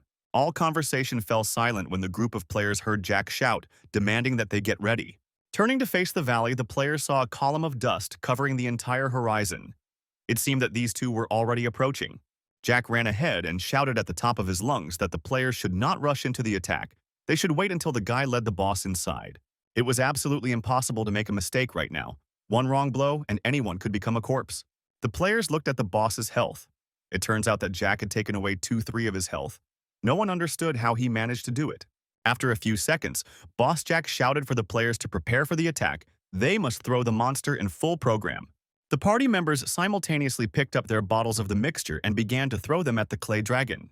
A moment later, the main boss was burning like a candle, stunned by the team's massive attack. Jane was pleased with herself. She liked the feeling of destroying ugliness with a wad of money. Jack shouted that the boss was entering the final stage, after which no one would be able to throw incendiary mixtures at him. This was a special ability. A second later, a notification announced that the target for the enhanced incendiary mixtures had been lost, leaving players confused as to what they should do now. Jack ordered them to take the remaining incendiary mixtures and throw them at him immediately. The shocked party participants began to contradict him in this decision, but the guy persistently forced them to do it. The first thing that flew at Jack was Victor's bottle, and it was no surprise the guy very quickly trusted this mysterious stranger. With these actions, the players activated the Flaming Star Kit property, making Jack immune to fire damage for 30 seconds. Meanwhile, there were still a lot of players near the portal, waiting for the crazy solo party to return. Everyone waiting wondered what might have happened inside the dungeon. These players were probably about to leave at any moment. Justin thought that these solo players were just hiding inside for so long. Maybe they were just scared and couldn't get out. If it weren't for Tiana, he would have left long ago. Why wait and watch another failure? Wasabi Man pointed out that, on the other hand, spending so much time there was also an achievement. They would also be stuck for an hour and a half trying to survive. Justin looked at his interlocutor carefully and asked if he still thought solo players would be able to complete this dungeon. Regarding that special thing that Wasabi Man knocked out last time in the 8th level dungeon, he still hasn't shown it in action. Although the colleague tried to hide it, even the deputy head of the guild became interested in the item. The man replied that, unfortunately, the item was disposable. Wasabi Man planned to use it to increase his own rank in the arena. The energy breakthrough device was perfect for this. Justin found it boring. Any player could enter the arena, and he had no desire to participate in such quests. But still, there was one thing that interested Justin more than anything else in the world. And literally, it wasn't a thing at all, but a girl. The love of his life, the beautiful Tiana. He told her that she needed to turn around. There would be nothing interesting here. But the girl was still looking through the binoculars. In the dungeon, the final battle was coming to an end. The clay dragon, the Lord of the Swamps, had entered the final stage. Victor, continuing to throw the Molotov cocktail, shouted that Jack was too careful. One hit, and he could have been a corpse. The guy knew that after the boss entered the final stage, the only thing he would need to concentrate on was the next attack. It was all supposed to be over in 30 seconds, when a powerful explosion erupted, sending huge blocks of stone flying into the air. Jack ran as fast as he could towards the clay dragon, which also went on the offensive. Along the way, the boy tried to break as many Molotov cocktails as possible, redirecting them towards the clay dragon. Anti-mainstream was stunned. Jack used microcontrol to avoid the boss's attacks and bounce bottles in his direction. Not only anti-mainstream was surprised, Victor also couldn't believe his eyes.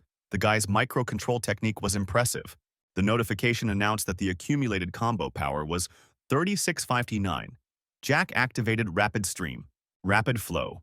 A powerful attack. The body is like a turbulent flow, and the movements are equal in speed to light. Jack began to climb the mountain. The guy additionally activated an all-consuming spark, and after a few seconds the monster was burning, as if during a volcanic eruption.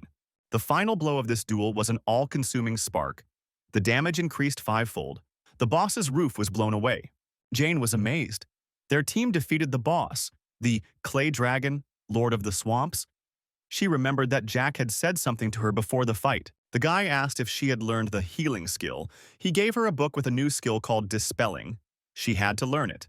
When it's all over, Jack will need the help of an elf nurse and he will need to act very quickly.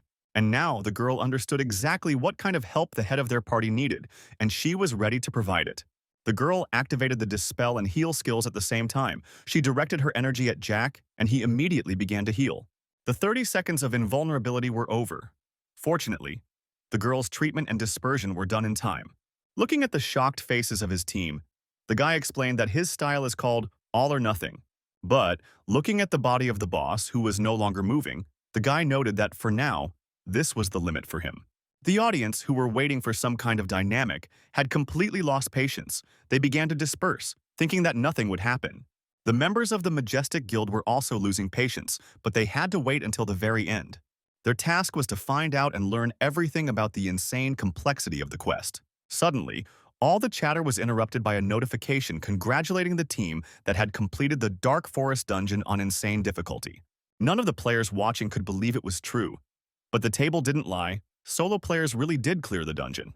One might say that this was impossible, but the record table said otherwise, even though the information about the players' team was hidden. These crazy weirdos, who probably didn't belong to any guild, were actually able to complete the most difficult dungeon level. The members of the Misty Cliff Guild also approached Tiana to ask how this was possible. The girl realized that this team, or rather the team captain, was a very special player. She was curious who led them. She set herself the goal of meeting this person in person. All eyes turned to the team emerging from the dark red teleport, those who had managed to complete the dungeon on insane difficulty. It was exactly them, those solo players who completed the mission and returned. The group of players who first completed the insane difficulty level were all curious about which guild they belonged to, but the information was hidden. The party members did not expect to become so famous at this point. They were surrounded by a huge crowd. But all the flatterers were interested in was whether they could share any secrets to successfully clearing the crazy level. The party participants began to shyly answer all the questions without revealing any secrets. Jack had expected such excitement. He was glad that he had time to ask everyone to hide information about himself. He decided to distract his comrades from extraneous conversations, saying that they still needed to discuss the division of trophies and plans for the future. The members of White Jade interrupted all conversations, saying that apart from the fiery equipment, the players had nothing special. Surely each of them had already heard about the third guild of the Magnificent Five, White Jade. The man introduced himself as the deputy captain of the third echelon. Jack had actually heard of this team. They were very arrogant. Using the glorious name of their guild, they completely cleared locations of mobs. Solo players who disagreed with such tyranny died in PvP, while others had to resign themselves to silently enduring all the insults. At one time, Jack also suffered a lot at the hands of the members of this guild. He suffered greatly from them. Longface and Anti-Mainstream were very interested in the attention of White Jade, wondering if they really wanted to invite them to join the guild. The captain noticed that everyone had hidden information about themselves. Probably none of them were members of the Magnificent Five Guild. He asked who was in charge. When the other players pointed out Jack, the captain's attention shifted to him. He was surprised that the thief was leading the party. There were 2 hours left before the server closed, and Jack didn't want to waste his time on idle chatter. They needed to go. This disregard for his person greatly angered the White Jade captain, who realized that he was talking to Jack at that moment. Anti-Mainstream also tried to draw the boys' attention to the fact that such respected personalities were approaching him. The deputy captain flared up with anger. She believed that the guy should have shown at least a drop of respect and answered the question. If players haven't entered anywhere yet, they can accept the White Jade's offer with gratitude and honor. If they weren't actually members of the guild, then to begin with, they could join a guild that was subordinate to White Jade. But Jack's response was the same for all their suggestions. He replied that he was not at all interested in what they were offering. The amazed players in his party gaped at the idea that this weirdo would refuse such a chic option. The captain of the White Jade was very angry at this answer. He gave the guy a chance, and he spat right in his face. If this thief thought he was so cool, he should have mustered up the courage and fought him right now. The players' spectators were unpleasantly surprised. This captain was completely out of his mind. The whole conversation was turning into a circus. A system notification informed Jack that he had to accept or reject a duel proposal from a stranger, but the captain insisted on his decision. The players at the party were worried. They wished Jack to be more careful and decided, just in case, to move away. But the guy calmly and evenly replied that he had absolutely no time for these showdowns. The captain replied that even if he had to become a red player, No one would do anything to him anyway. A second later, he began attacking with the Exploding Flame Sphere spell, which killed the opponent and helped avoid the penalty. Jack wasn't going to give this arrogant scumbag such an easy victory over himself. He prepared to defend himself. The captain was furious.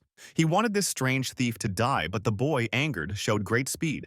And this speed greatly impressed the White Jade members, forcing them to retreat. The thief dared to quickly avoid his attack. Unexpectedly, the boy was aided by the spell Impassable Thorny Vine, which cut through the ground between the participants in the duel. The person who stepped into the duel was none other than Tiana, and this girl was determined. The captain and his deputy gritted their teeth. It was that bitch from Misty Cliff again. Something told Tiana that this was the same boy that Sister Samantha had spoken about. The vice captain of the White Jade shouted, demanding an explanation from Tiana as to why the girl had intervened in this duel. Tiana replied that the thief was a friend of the Misty Cliff Guild. Was White Jade really going to sow discord between the two guilds? The captain of the White Jade and his deputy gritted their teeth. A member of the Misty Cliff crossed their path again. This world was cramped. The vice captain said that Tiana should cool down or she would regret interfering. No one would notice her chicken head in this crowd. But the captain turned to the girl and ordered her to put down her weapon. Now was not the time for such clashes. So Tiana was protecting this thief from the face of the entire Misty Cliffs, which was very interesting. The monthly guild war was to take place next Sunday, so they would compete until their last breath. The girl was not impressed by the captain's words at all. She agreed that in that case they would see each other in the war. The thief and the member of the Misty Abyss watched as the captain and his deputy walked away. The woman tried to find out why they were going. The captain explained that he could not take responsibility for starting a war between the guilds. If the top finds out about this, he wouldn't get away with it, so Tiana should wait for them to meet on the battlefield. They'll have fun. All the members of his party ran up to Jack, asking if he was okay. They were really scared for him. Tiana knew that they were not guild members. They would not hide information because it was one of the many ways to help their guild reach the top. Besides, no guild would dare to provoke the members of White Jade. Making enemies of the top guilds is not a good idea. If Tiana hadn't made it in time, the guy wouldn't have just avoided trouble. He now had a debt. Jack knew the girl was right, no matter how strong the player was. If the entire guild was against him, he asked what she wanted. Tiana smiled slyly and said that she wanted to ask the guy to help her with something. In other words, if the guy briefly joins the Misty Cliff Guild and participates in the monthly guild war, the girl will gratefully reward him, or she may give him loot and resources that she can get somewhere. Tiana thought that they needed to study this thief's abilities well, because in the future he might still be useful to them. To begin with, you need to persuade him to at least join the guild, and then try to keep him as long as possible, but Jack unexpectedly refused. He said he had no intention of joining guilds anytime soon, even temporarily. He would have to accept rules that would restrict him. Tiana said that, as the deputy commander of the echelon, she would try to provide the boy with the most comfortable conditions possible. She was simply asking for help in the war, but Jack believed that Tiana's guild did not need help at all. He was just a 5th-level thief. He was of no use to them. But the girl didn't need his abilities.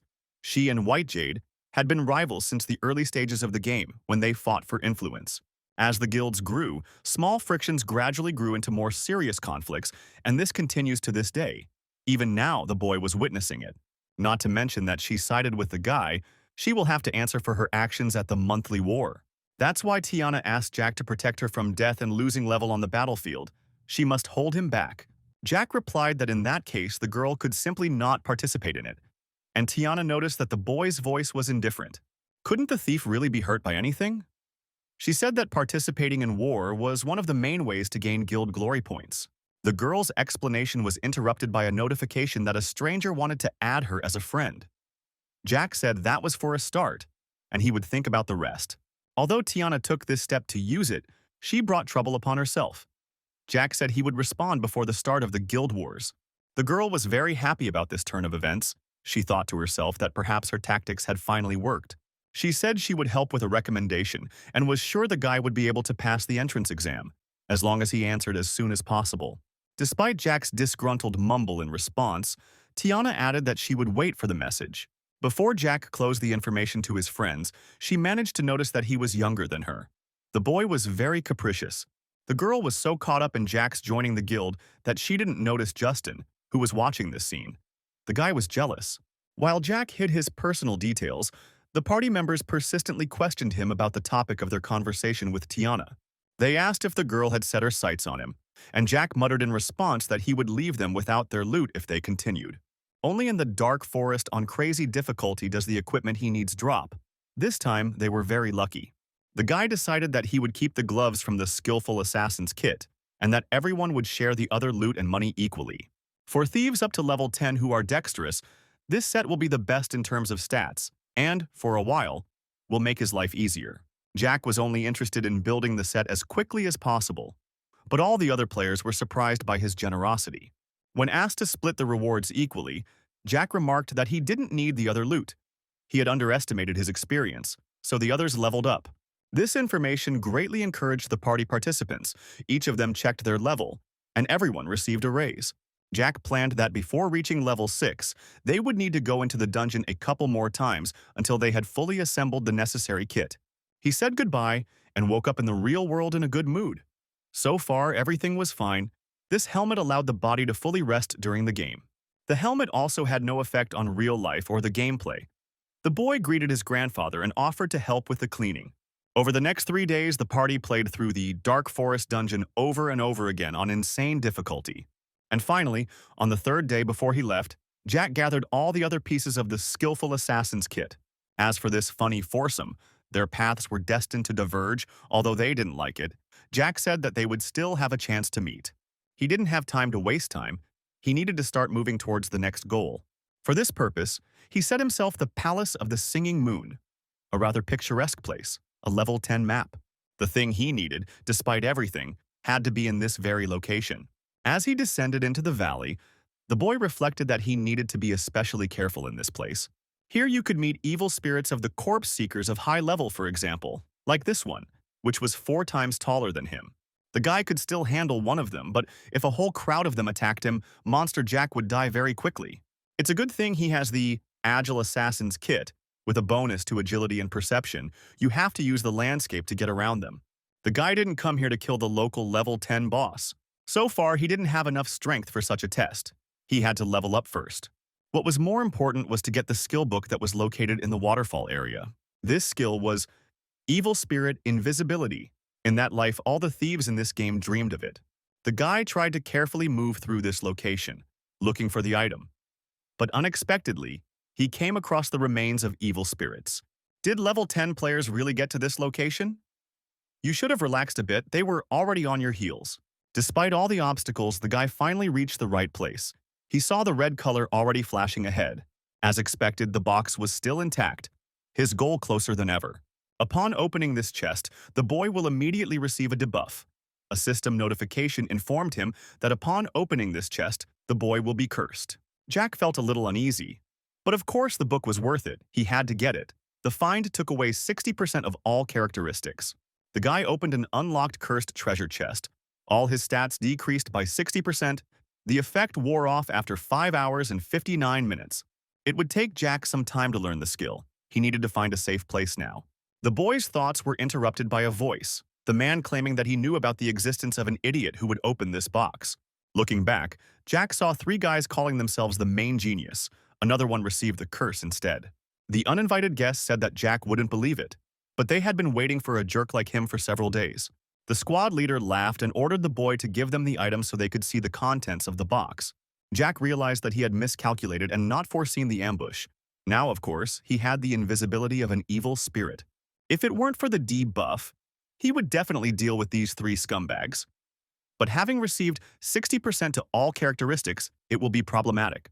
Also, the levels of these 3 were higher. 1 was 11th level and 2 were 10th level. Was it worth sacrificing the book to save your life? The squad leader admitted that he was counting on a team fight.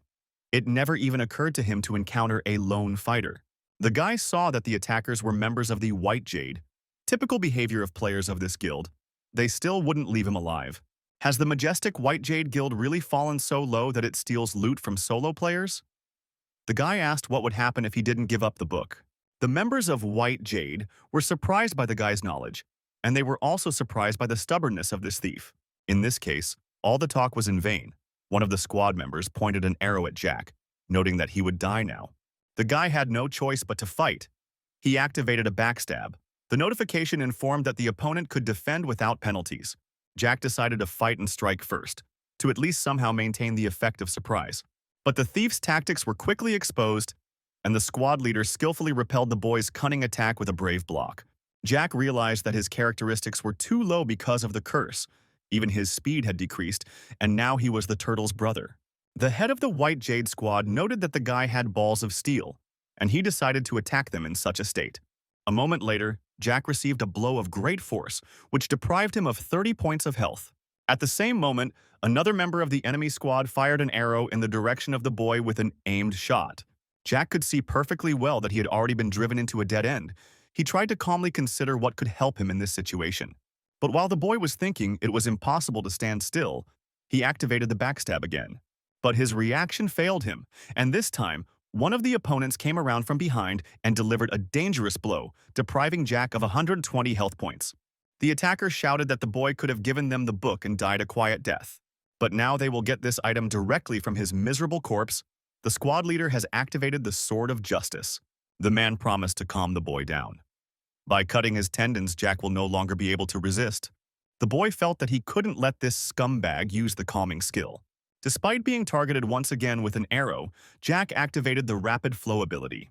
The archer laughed, shouting that the boy probably wanted to be easy prey. If indeed this was true, then the thief went to the right address. The guy would help him commit suicide.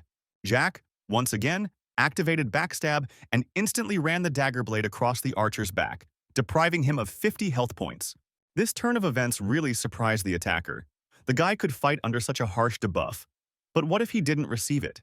This guy used the time his skills activated to dodge attacks. Unparalleled microcontrol. The squad leader was furious. He ordered all his charges to immediately activate and fight the thief. The guy heard that he ordered to surround him and realized that there were no other options besides the elementary fog of war bomb. This bomb was activated, and all players within range could not see and select targets, giving the guy a 3-second head start. The leader of the White Jade squad shouted that the boy's actions were just pathetic tricks. After a few seconds, the man cast a dispel spell, and the fog from the bomb instantly disappeared.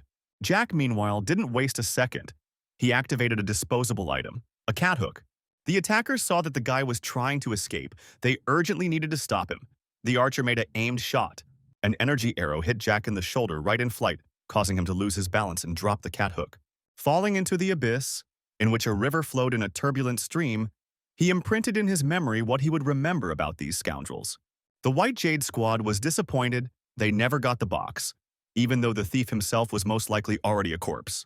The squad leader was sure that they would definitely meet again, but next time luck would be on their side. A few minutes later, Jack's hand appeared above the water, near one of the gentle banks of the river. The guy, with his last strength, tried to climb ashore. His strength was almost exhausted. Fortunately, this time it worked out. He had prepared in advance and spent a tidy sum on an instant recovery potion. If Jack hadn't done this, he would have died falling from such a height. The thief didn't want to mess with the White Jade, but they insisted. Tiana was sitting in her office and, unexpectedly, saw a call from a friend. Picking up the phone, she asked who she was dealing with. Hearing Jack, the girl melted. He finally contacted her. She waited for a response from him for several days. The guy asked for help in organizing his entrance exams. He decided to accept her offer. Tiana couldn't believe her luck and asked when he would be free. Just tell him, and she would arrange everything. The girl's stormy stream of emotion was interrupted by Jack's voice, who said that it had to be done right now. Players gathered in the foggy examination area. Each of them received a notification in the guild channel.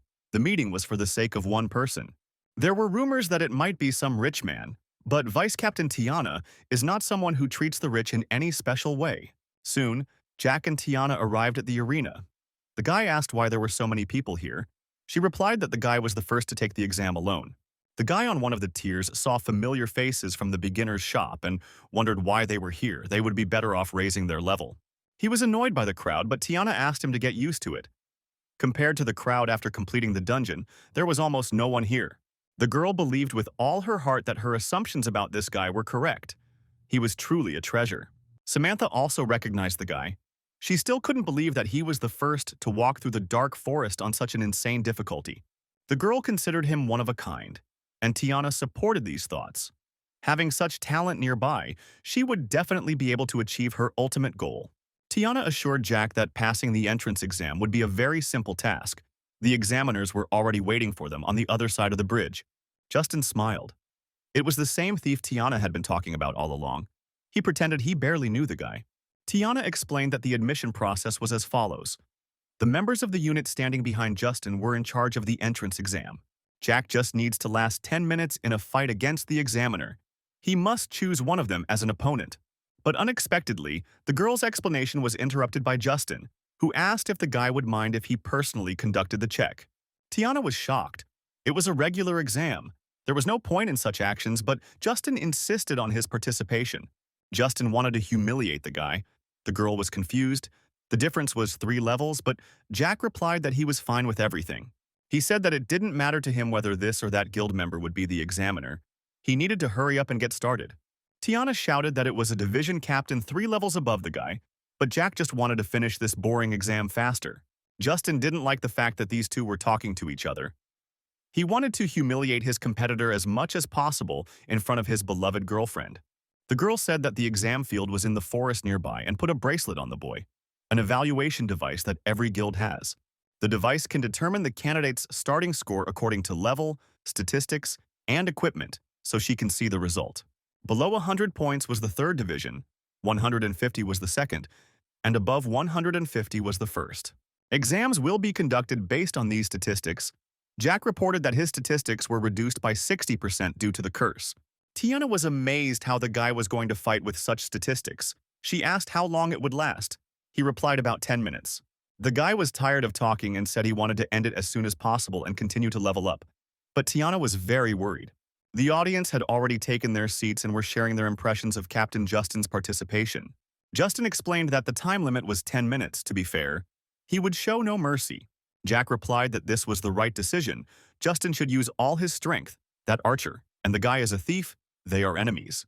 After being notified of the invitation to the guild entrance exam, Justin asked if Jack really considered him an ordinary archer. The guild captain shouted that the boy would pay for his bad jokes. He was just a petty thief.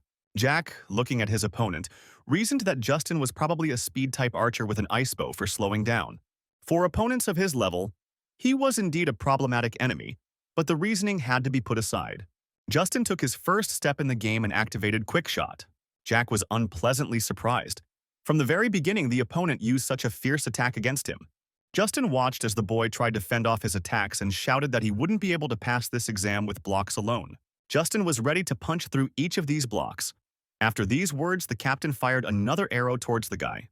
But Jack was so unbreakable, he played his own game and prepared his blade for a counterattack. So far, this tactic has worked very well for health protection. The boy could not fight fully while the curse was in effect. This time, his blade, upon encountering the opponent's attack, caused a powerful explosion. This captain caused an ice explosion that took away 120 health points from the guy. The opponent was very fierce. Of all the spectators, only Tiana was rooting for the strange thief. He simply had to hold out for those 10 minutes. The girl looked at the monitor, which was counting the readings of the bracelet on the guy's hand. The guy's current overall score was 85, and he said he had a curse hanging over him that lowered his stats by 60%. Despite all of the above, the guy still had a very high overall score. Jack had about 6 minutes left if he was in good shape, no matter how high his score was. Justin reloaded his bow with arrows for another strike. This boy was already starting to annoy him, but Jack wasn't going to make the task any easier for him. He skillfully dodged the shots, trying to get closer to his opponent. Justin threatened to turn the thief into a sieve if his attacks still weren't enough. Jack, on the other hand, didn't understand what was happening to this premature baby. His hostility was written on his face. The guy was behind Justin in a moment. The debuff was really annoying him. The casting speed was slowed down. To the boy's surprise, his opponent reacted with a smile. It turns out Justin expected Jack to come up behind him. The thief was now in for an unexpected, unpleasant surprise. Justin activated a blinding counterattack. It reduced the effectiveness of all attacks for 2 seconds, and also reduced visibility to 1 meter, so Jack couldn't see anything. He understood that precisely because of this, he would not be able to dodge the enemy's arrows now. A second later, Justin's repeated attack with arrows deprived the boy of another 90 points of health. The fans in the arena were completely focused on the division captain and his coolness. Tiana was worried. She told the guy not to accept the challenge. Suddenly, Wasabi Man approached her. He asked if Jack was under a debuff, because under normal circumstances, a stab in the back doesn't take that long. He was also a thief, so he understood that. Tiana agreed and revealed that the curse reduced Jack's stats by 60%. This information greatly interested Wasabi Man.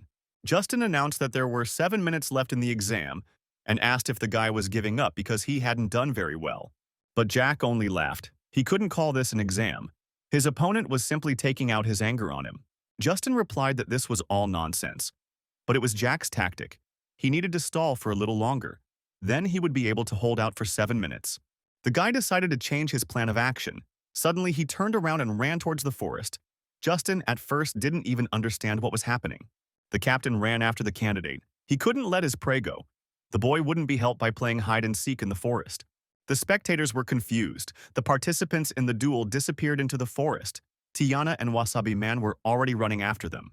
Wasabi Man asked the girl if she knew when Jack's debuff would end, and she replied that it should be soon. Both understood that Jack was in great danger. Justin was losing control, reveling in his superiority. But the boy replied that he had no reason to lure Justin here, other than to make him look like a loser in front of the guild. Justin shouted that there was 1 minute left in the exam and they were going to see who was the loser. Jack had to beg. The guy just smiled in response. The curse had expired, the debuff had been removed, and he no longer wanted to run away. He said that he would need 1 minute for Justin to figure out whether their guild was worth his joining. Tiana saw that the scoring device was responding. Jack's score was rising rapidly. They were close. The girl was amazed by the number of points she saw on the screen. It was already 140, but the growth did not stop. A second later, Tiana and Wasabi Man saw Jack mercilessly beating Justin, the captain losing a lot of health. Justin, most of all, did not expect such a turn of events. The guy's control and his mechanics were impossibly fast. Tiana and Wasabi Man were also amazed by what they saw. No one in the meadow expected that Jack was not so capable. Justin, seeing that the girl of his dreams was watching the fight, completely lost his mind. He could not allow Jack to look down on him. This brat couldn't treat him like that in front of his beloved. Now he has to blame himself for Justin killing him. Justin turned off the exam mode, and Tiana, seeing this, screamed, trying to stop him. But the girl's pleas were not heard. Because Jack touched the captain's ego, Justin activated Accurate Shot. Jack, avoiding his opponent's attack, instead activated a backstab and instantly found himself behind Justin's back. Justin asked if the guy still hadn't realized that this trick was useless against him, and began to activate a counterattack. But Jack interrupted him mid-sentence, calling Justin slow. He stabbed his opponent in the back with a dagger. A notification announced that the skill cast had been interrupted. The captain didn't expect the boy to be so fast, as if his speed had multiplied several times in an instant. Justin was 3 whole levels higher in rank and couldn't believe that this was even possible. Jack kicked the boy, and he flew a long distance to the other side of the clearing and fell face down. Jack approached his opponent and asked what he had said earlier. Who would kill whom now? This dialogue was interrupted by Wasabi Man, who ordered the boy to put away his dagger, as the captain's death would not improve his exam results. The guy smiled sarcastically in response and asked why, in that case, he shouldn't take care of the two of them. Wasabi Man was very surprised. He asked if the guy wanted to say that he was going to fight both of them at the same time. Justine was also outraged by Jack's audacity. He knelt down and remarked that he could defeat the guy on his own. Wasabi Man reasoned that Justin had already gotten away with it very well, but it would be nice to know the true strength of this thief. The man decided to accept the boy's challenge and see if he had enough strength to defeat him. But Justin shouted to his friend that he must be deaf, because he said he could handle the guy one-on-one. Wasabi Man replied that now was not the time to be silly, and Justin would not be able to handle it alone. He could understand that because he was a thief himself. The guy's energy, judging by the way he was carrying himself confidently right now, indicated that Jack wasn't giving it his all. Tiana noted that this was enough to pass the exam. But what was more important was that the boy had embarrassed him in front of her. Justin said they knew when to stop, but he thought to himself that he would just trample this snotty. He shouted to Wasabi Man that he wanted to use the same trick and rushed to attack. He thought that Justin had gone completely crazy, and along with his reputation, he decided to lose the remnants of his mind. Justin longed for the thief's death. He wanted him to try his hardest blow. Jumping into the sky, he generated an array of ice arrows which formed a dome, inside which the victim was struck by ice arrows. Tiana, seeing what Justin was doing, went cold with worry. As soon as the arrows took the shape of a dome, Jack would become completely uninterested. Justin shouted for Wasabi Man to, at all costs, not let the boy get out of the trap. He was preparing for Jack to break through. He expected the guy to show him what he was going to do against two opponents. After waiting a few seconds, he activated the backstab, instantly being behind Jack and striking him. After stabbing the boy with a dagger, Wasabi Man begged for forgiveness through his teeth. Tiana is confused. Wasabi Man is one of the commanders and the best thief of the third echelon. Most of the higher-ranking thieves are inferior to him. Still, Jack was probably too cocky this time. She felt really sorry for the guy.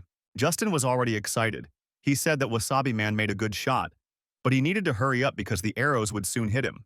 Wasabi Man stood next to Jack. Something was wrong. It felt like he had poked cotton wool. A moment later, he couldn't believe his eyes. This boy had tricked him. Wasabi Man was trapped, losing control of his body for 2 seconds from the effects of relentless terror. In addition, Justin's blow would have activated the arrows, and the man was in for a big mess.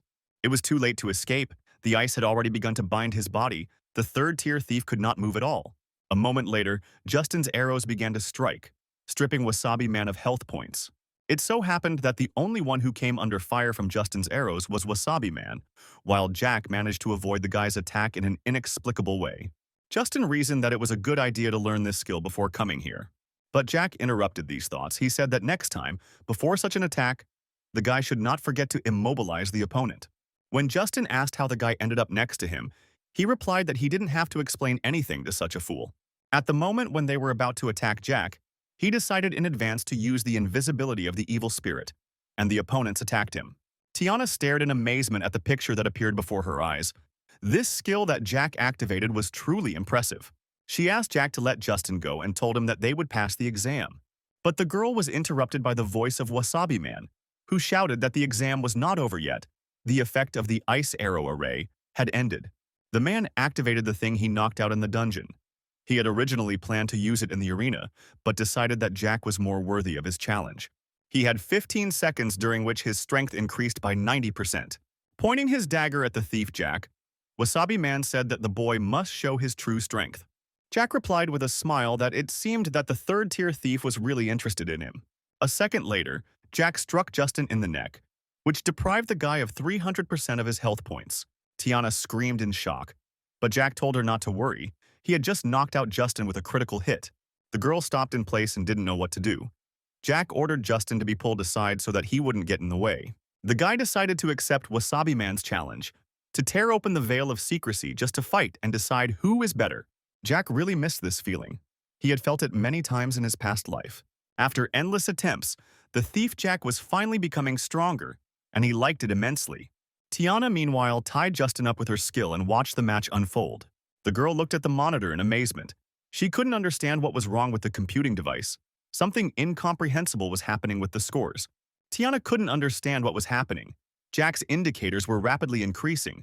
There must have been some kind of malfunction. Jack, meanwhile, stood opposite Wasabi Man. He agreed to these 15 seconds of increased enemy strength. In a past life, that past Jack, who tried to hold his place among many first-class players, he invested the remnants of his own faith and dignity in endless battles for glory. He would climb out of his skin during competitions and battles just to prove his skill. And this feeling, so familiar, always made him move forward, despite all obstacles. At this moment, the opponent standing opposite Jack evoked old memories, and the boy felt a mad surge of energy in his heart. Despite the shocked looks of everyone present, the boy felt as if this feeling had awakened something else in him. Wasabi Man is now finally convinced that using the force release device in this battle is the right decision. Jack should not hold back. Jack was not at all frightened by the prospect of a battle with a third-tier thief. His blood hadn't boiled so much in a long time. They had 15 seconds to find out which one of them was stronger. The opponents clashed in a fierce fight, sparks flying from under their blades. Wasabi Man tried to deal as many blows as possible to his opponent, but the guy turned out to be very fast. Jack, in turn, also noted that the third-tier thief was a worthy opponent who was distinguished by his agility. Wasabi Man decided not to lose momentum and tried to strike another blow at his opponent. But the thief Jack's reaction really confused him. The guy seemed to have become even faster. The guy parried the attack and counterattacked Wasabi Man with a kick to the chest. A system notification announced that the man's attack had been interrupted. Wasabi Man flew back, but he was not about to lower his blade and back down from his intentions. He watched as Jack ran towards him, the boy giving him a good opportunity to strike. Wasabi Man was sure that at such a short distance the guy wouldn't be able to react quickly, so he activated the backstab. Meanwhile, the members of the party that Jack had gathered were discussing how they missed the times when he leveled up with them. Thanks to Jack, they were able to get a bunch of materials and sell them. Now you can enjoy all these goodies and increase your buffs. Anti-mainstream asked Victor what he was looking at so intently all this time, throughout the entire conversation. The guy replied that he was watching the recordings he made during their travels. These were just a couple of instructions from Jack. Victor asked if his friends remembered how they defeated the clay dragon on insane difficulty. How Jack gave it his all then. He wasn't entirely sure then, but now he's compared all the information he found in his playing style and can say something with confidence. This microcontrol and the skills that Boss Jack was showing were definitely top-time conditions. Jane remarked that top time sounded like something with deep philosophical meaning, but Longface interrupted her. He had also heard gossip about top time, a state where the player completely merges with the character and can use incredibly fast micromechanics. It was first seen in old online games. It is a level that all masters strive for, a great rarity. Longface said it was just gossip. But if Jack was truly the man who had achieved the status of top time, then this strange thief was capable of truly impossible things. Jack, meanwhile, once again interrupted Wasabi Man's attack. The man didn't understand how this was possible, how Jack could react so quickly. He had also increased his characteristics. He couldn't believe that the force release device was nothing against this guy. Wasabi Man activated the skill Death Clone. Jack was once again able to interrupt the skill and counterattack with an accurate strike. His speed was very high. The guy dealt Wasabi Man a precise strike, and he said he wouldn't let him draw his blade because the guy was nothing without a weapon. Wasabi Man hoped that his calculations were correct and that the boy would finally pay for his arrogance. But Jack, without any problem, held back Wasabi Man's blade with his other hand without even blinking an eye. And if the third-tier thief didn't try to get away, the boy would hold his hand. He held it until the effect of Wasabi Man's item ended, and Jack took advantage of this to disarm his opponent. After such a turn of events in front of the shocked Tiana, Wasabi Man said that the guy had won. He was ready to surrender. He admitted that he had been wrong all along. Tiana was right about the guy. Jack passed the exam. The boy said that if the exam was over, he should leave them. Jack was going to return the day after tomorrow. Tiana reminded that in 2 days the monthly guild war will take place and the guy should come. Finally, he is with them. Wasabi Man asked where Justin had gone. Tiana replied that this time the man had had enough and had already left without saying a word. The thief said that it was fine and the boy just needed time to come to his senses, as he had lost all his sanity. Finally, the man asked what the final score was for this thief Jack. The girl hesitated a bit and said that it was 86. Wasabi Man laughed. His score was 90. And Justin's was 92. He praised Tiana for her good work, but the girl was lost in her thoughts, barely listening. Wasabi Man said that when they returned, they would need to discuss preparations for the monthly guild war. Tiana wondered if it was a malfunction of the measuring device, or if they had accepted a monster into their ranks. Jack's final score was 993. Jack had been on the level 7 map for several days, Endless Desert, and was currently surrounded by a pack of wolves. A few seconds passed and the first of them already rushed at the thief, followed by the others. The guy prepared for a fight. Jack cut down all the bravest ones while still in the air using the wind cutter technique. The smartest of the pack turned out to be the red wolf leader, and Jack turned to him and said that it was just the two of them left. The brief skirmish was interrupted by Jack's attack. Shadow Flash landed on the leader's head, depriving him of health points. And while the wolf was feeling weak, the boy added Rapid Stream to this combination, which added damage to the beast. The final nail in the wolf's coffin was the Bone Cutter attack. The boy understood that testing new skills takes a lot of time. Jack had been clearing this location for 2 days, but had only managed to level up 1 level. Grinding such tasks alone was completely ineffective. It seems that we will still have to look for permanent teammates. In this game, the further you go, the more difficult it is to level up. With such slow leveling, perhaps human strength still has its limits. Her thoughts were interrupted by a call. Tiana asked where she was taking Jack. The monthly guild war was starting today. The guy should be there in a minute. Jack replied that he was just doing his job and didn't see the girl's message. The girl shouted for the boy to move faster. Everyone was waiting for him. Jack replied that he was already leaving. A minute later, as promised, the guy arrived at the location where the entire team of players was waiting for him. Samantha greeted him and said she was glad to see the guy in the ranks of the Misty Cliff, while Tiana noted that they had met before. The guy looked around the crowd for the elf he had helped return the staff to and asked if he still had the thing with him. The player answered in the affirmative. Tiana reported that Samantha and her subordinates are people she trusts. They will also accompany them during the war. There is a limit on the number of fighters for each guild, but they are free to form teams of any number of people. Samantha told Tiana not to worry. This time she wouldn't let anyone hurt her. The girl replied that in that case she was counting on an assistant. Jack noted that Tiana knew how to find a common language not only with men. The guy decided to ask if there were any things he should know ahead of time, since this was his first experience in such global battles. Tiana replied that the monthly guild war is a competition between guilds that takes place every month. A corresponding number of players from each guild participate, and points depend on the number of kills. The guild with the best score rises in the overall guild ranking. So the monthly war is a very important event where you can show your strength. Tiana noted that they could not change the situation, as the 5 great guilds had already shown their real power. However, there was one unspoken way of survival. Usually, other guilds would not voluntarily provoke the Magnificent Five. Instead, they target guilds that are equal to them or weaker in strength. This is how players maintain or increase their guild's rating. And the 5 great guilds are not so dishonest that they are ready to attack weaker opponents. Jack, after listening to the girl, said that this was not a way of survival, but the ordinary existence of the weak. Overall, the guy understood the whole picture. He told Tiana that he needed to tell her something, but it was preferable to do it alone.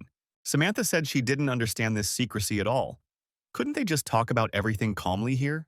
Jack said he wanted to create a squad with permanent teammates that would belong to Misty Ravine, but exist independently of the other echelons. Instead, he suggested that Tiana become responsible for this team. Jack said he would personally select candidates who would also pass the pre-admission test. Tiana was worried that he would only play the role of an intermediary. The girl reasoned that Jack wanted to create a powerful squad, and if she was responsible for this squad, new prospects would open up for her. Jack said that although there are many very talented players in this game, they can't just be allowed to join the team.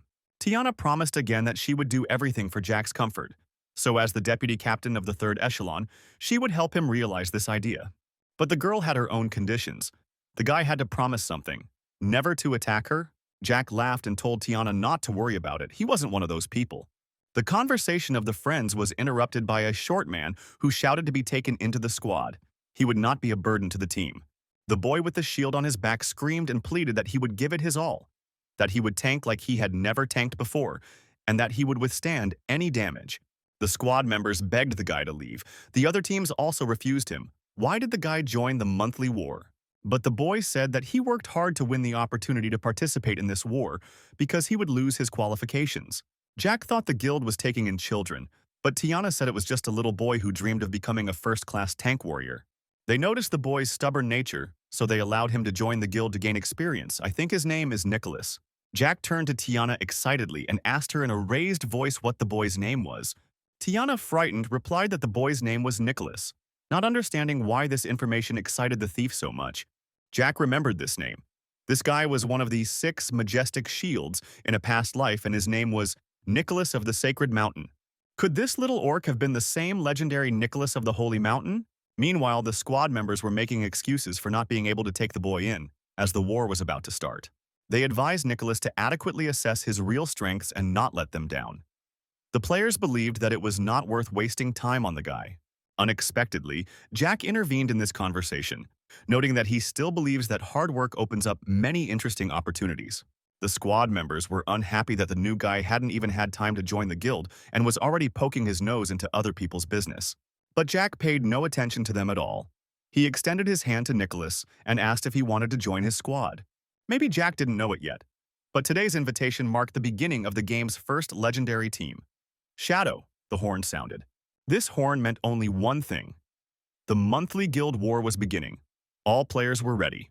The boundless ruins of the Saints is a vast battlefield for guild wars, literally permeated with the smell of blood, like a separate dimension.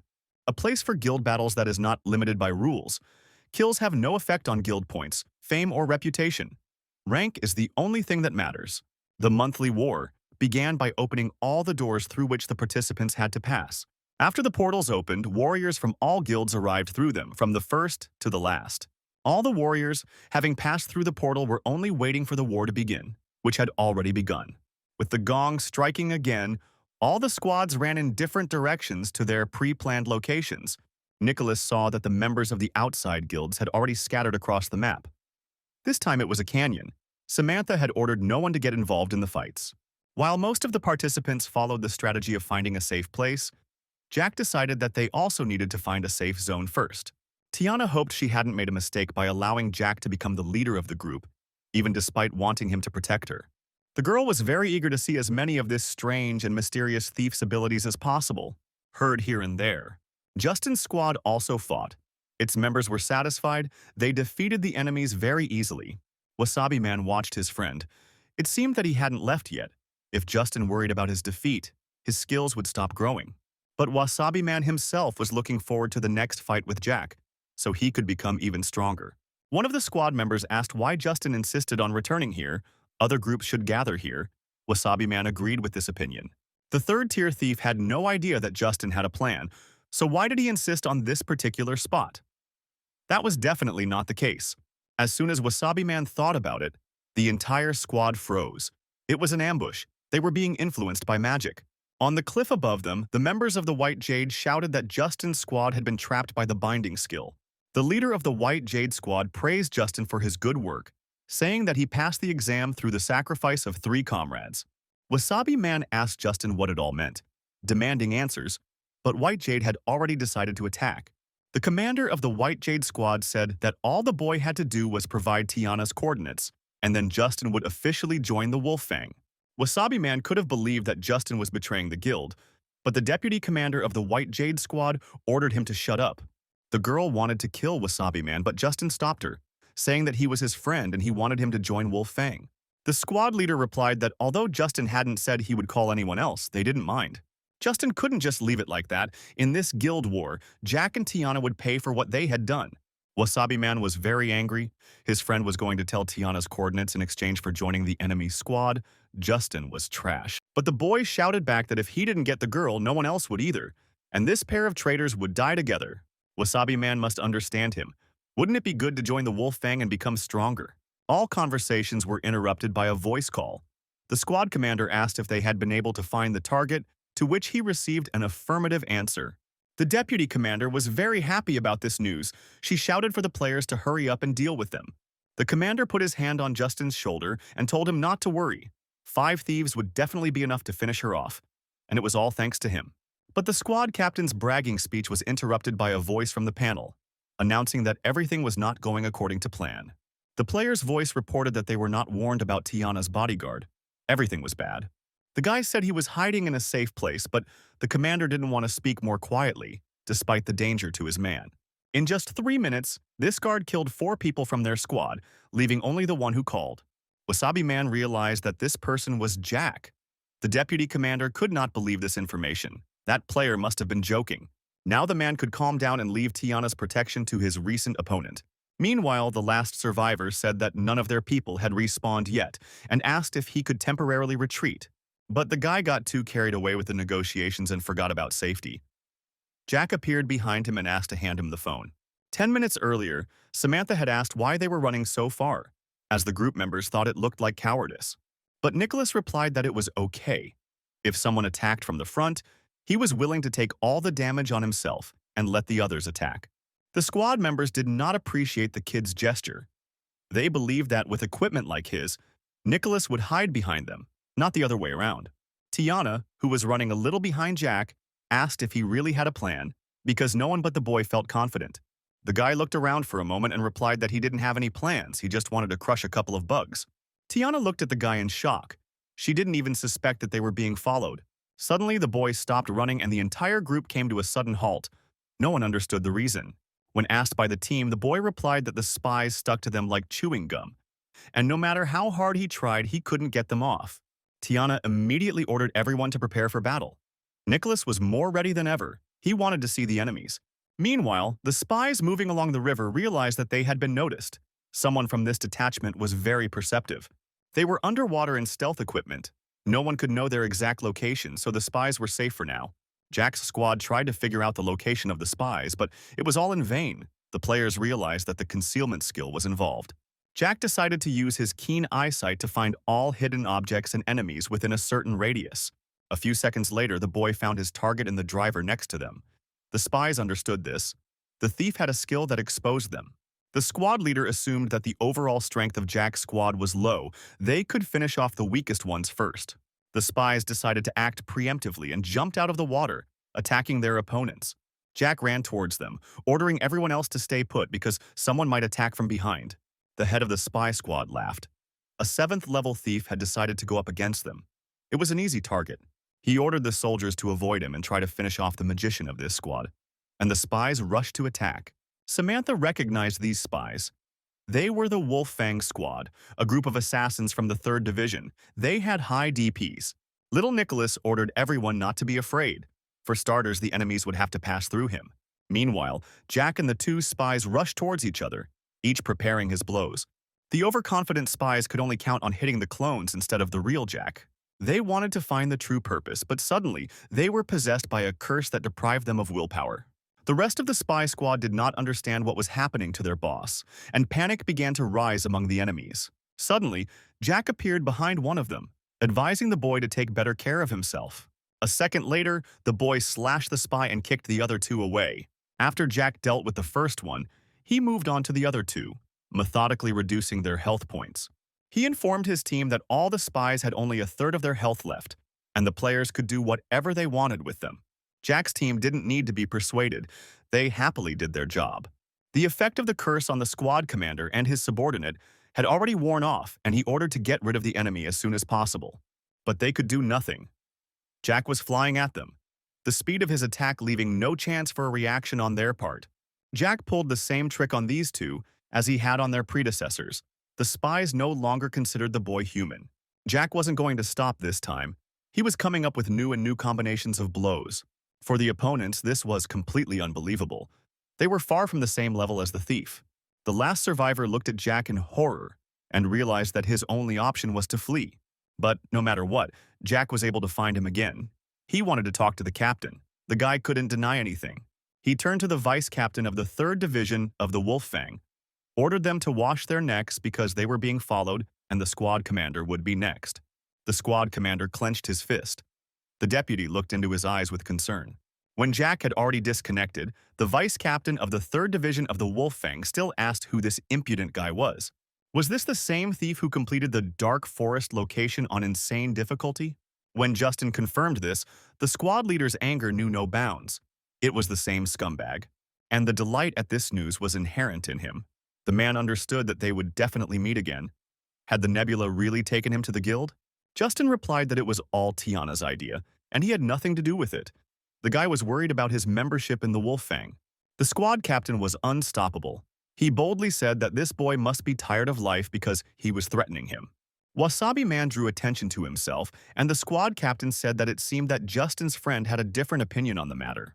Wasabi Man, rejecting the patroness's dagger, replied that they didn't need to worry about him at all.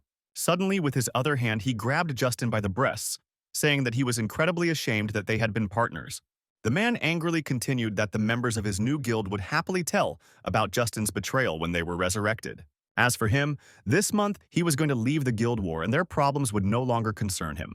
Finally, he added that the next time they met, they would be enemies and left the monthly guild war.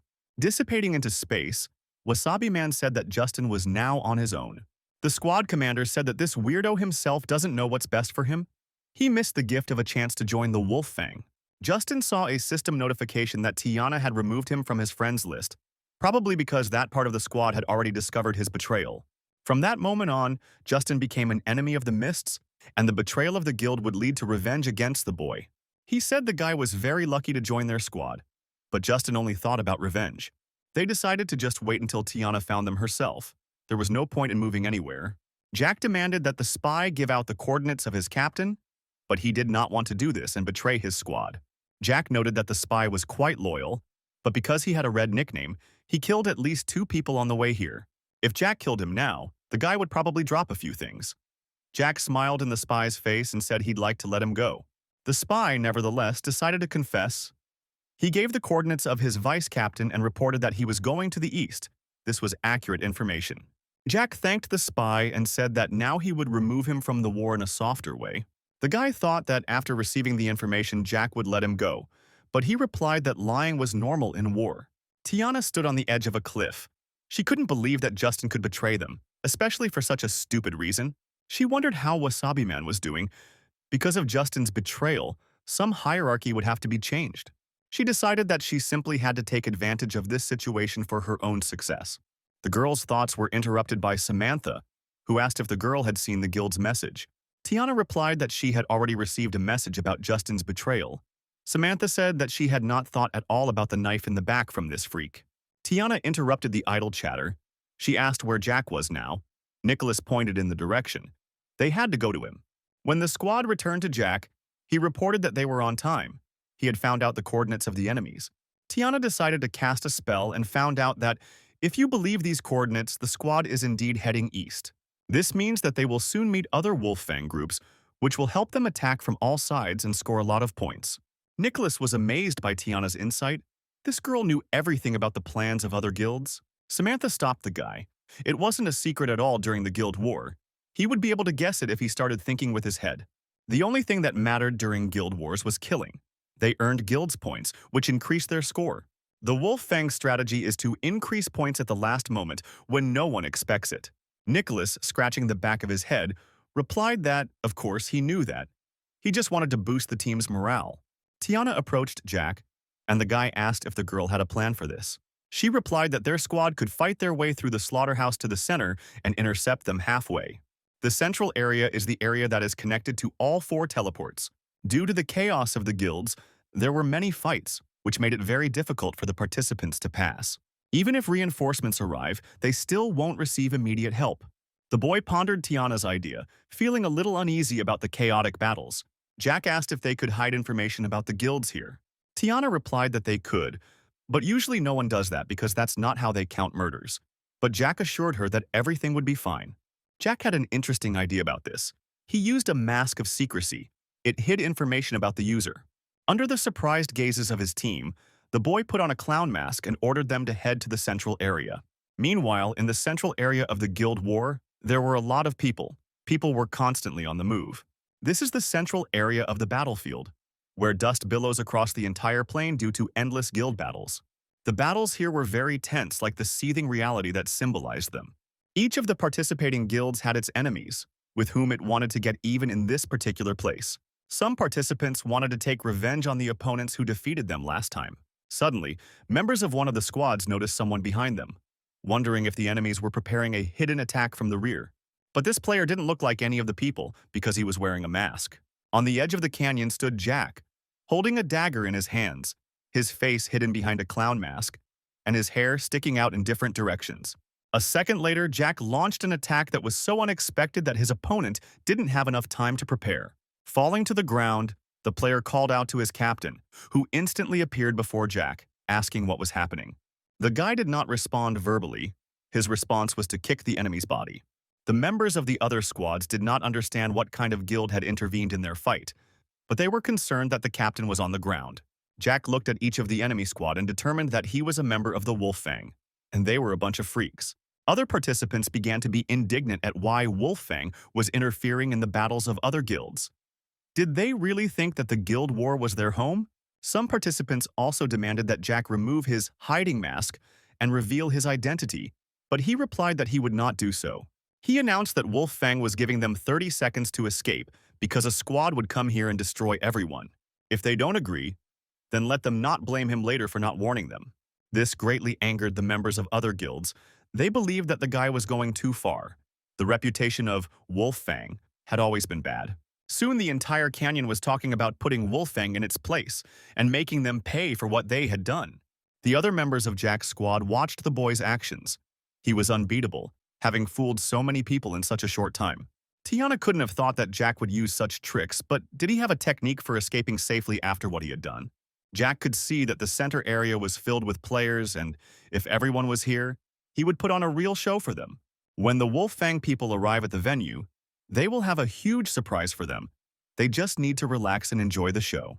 Tiana seriously began to worry about Jack's fate.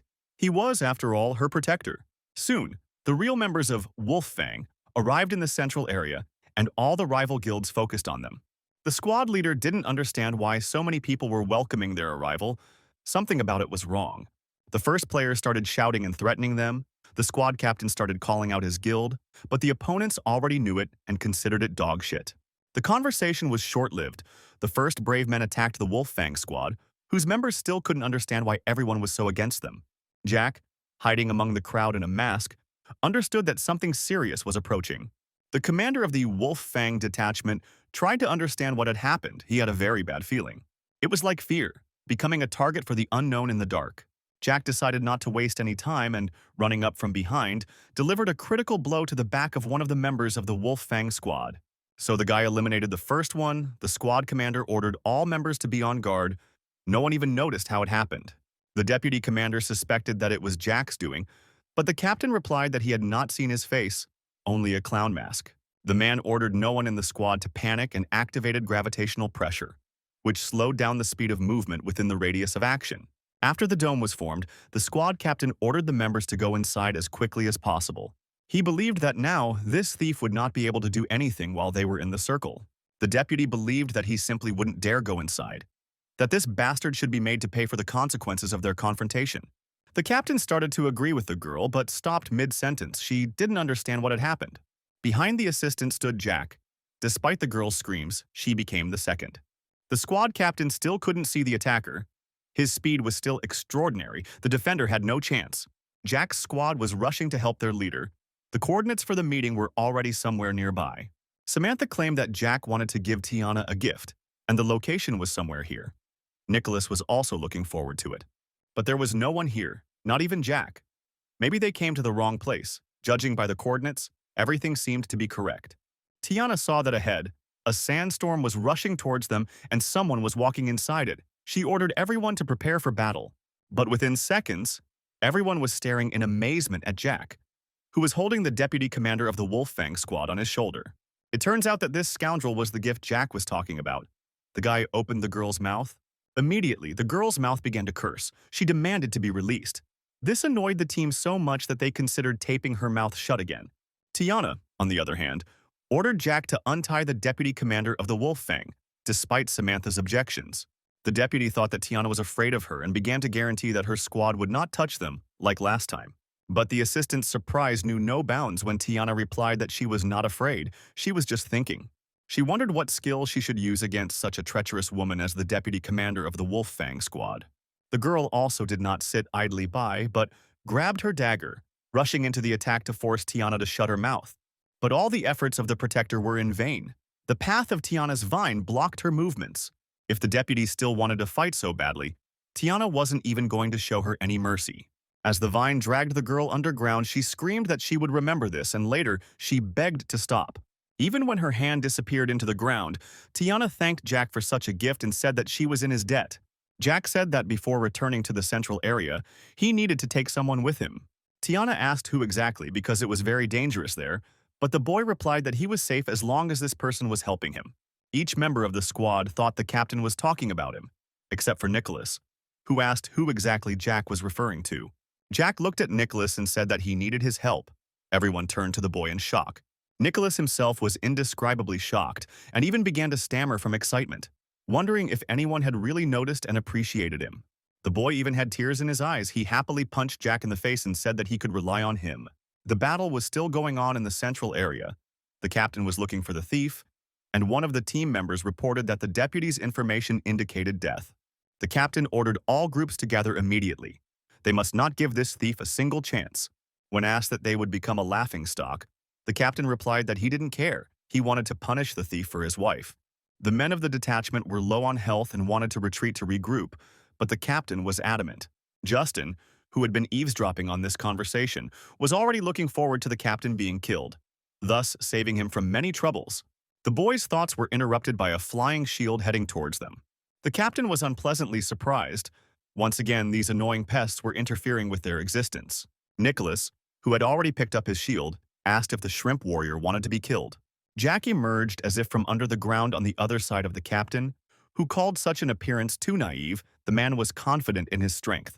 The captain shouted that he would really burn Jack, that he would experience the strongest fiery spell on himself. Now he would not be able to escape. It was revenge for the woman, the captain tried to say, but Jack began to sneer, saying that this was probably what a man in a relationship looked like.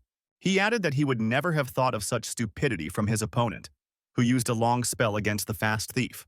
A moment later, finding himself next to the captain's face, Jack said with a smile that he should therefore follow his wife. A second later, Jack stripped the captain of a large number of health points, calling the man a damn dog. Nicholas, happy with the sight he saw, congratulated Jack on their victory. But Jack replied that this was still not the case. Wolf Fang would definitely send a large group to chase him. He called out to Nicholas to come with him urgently, saying he wanted to check something. Justin said they couldn't lose this war. He had a lot of experience, and all that needed to be done was to let him lead temporarily. The captain agreed. He told Justin to show what he was capable of and contact other groups. The guy agreed without hesitation. There was one more white jade unit left, the Flying Shield, and Jack and Nicholas took on its members. Nicholas was delighted. Their teamwork was impeccable. He liked how low health opponents were killed without giving them a chance to react. Jack was annoyed by his assistant's talkativeness, but said that his technique was called rapid flow. The guy said that it looked cool. Nicholas asked if Jack could teach him his technique. It would be good to use a shield in this technique, pushing people into dust. Nicholas also asked Jack about the mask, and he noticed that the guy was very talkative. It seemed like he would never be bored.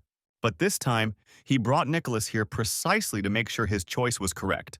He remembered how the boy was happy to hear that he could join her group. Nicholas was ready to do anything to fit into his team. All the squads the boy had joined before were bad, like they couldn't keep up with his pace, but Jack told the boy to relax. Jack heard that Nicholas wanted to be the strongest shield warrior and asked him about it. The guy replied that he stands in front of his teammates with his head held high, attacks first and takes all the damage, is not afraid of anything. He wanted to become just like the #1 shield in the celestial country. This player was unbeatable. Realizing that the boy was very distracted, Jack reminded him of his questions and asked him to name his special qualities or skills. Nicholas thought for a moment. This boy bore the same name as a god who was revered as one of the 6 shields of the celestial country. If this is really Sacred Mountain Zong, then it must have special qualities, or maybe Jack came too early. Maybe Nicholas hasn't developed them yet. The boy, meanwhile, was pondering what could be considered special qualities. He was unsure that what he was thinking about made sense.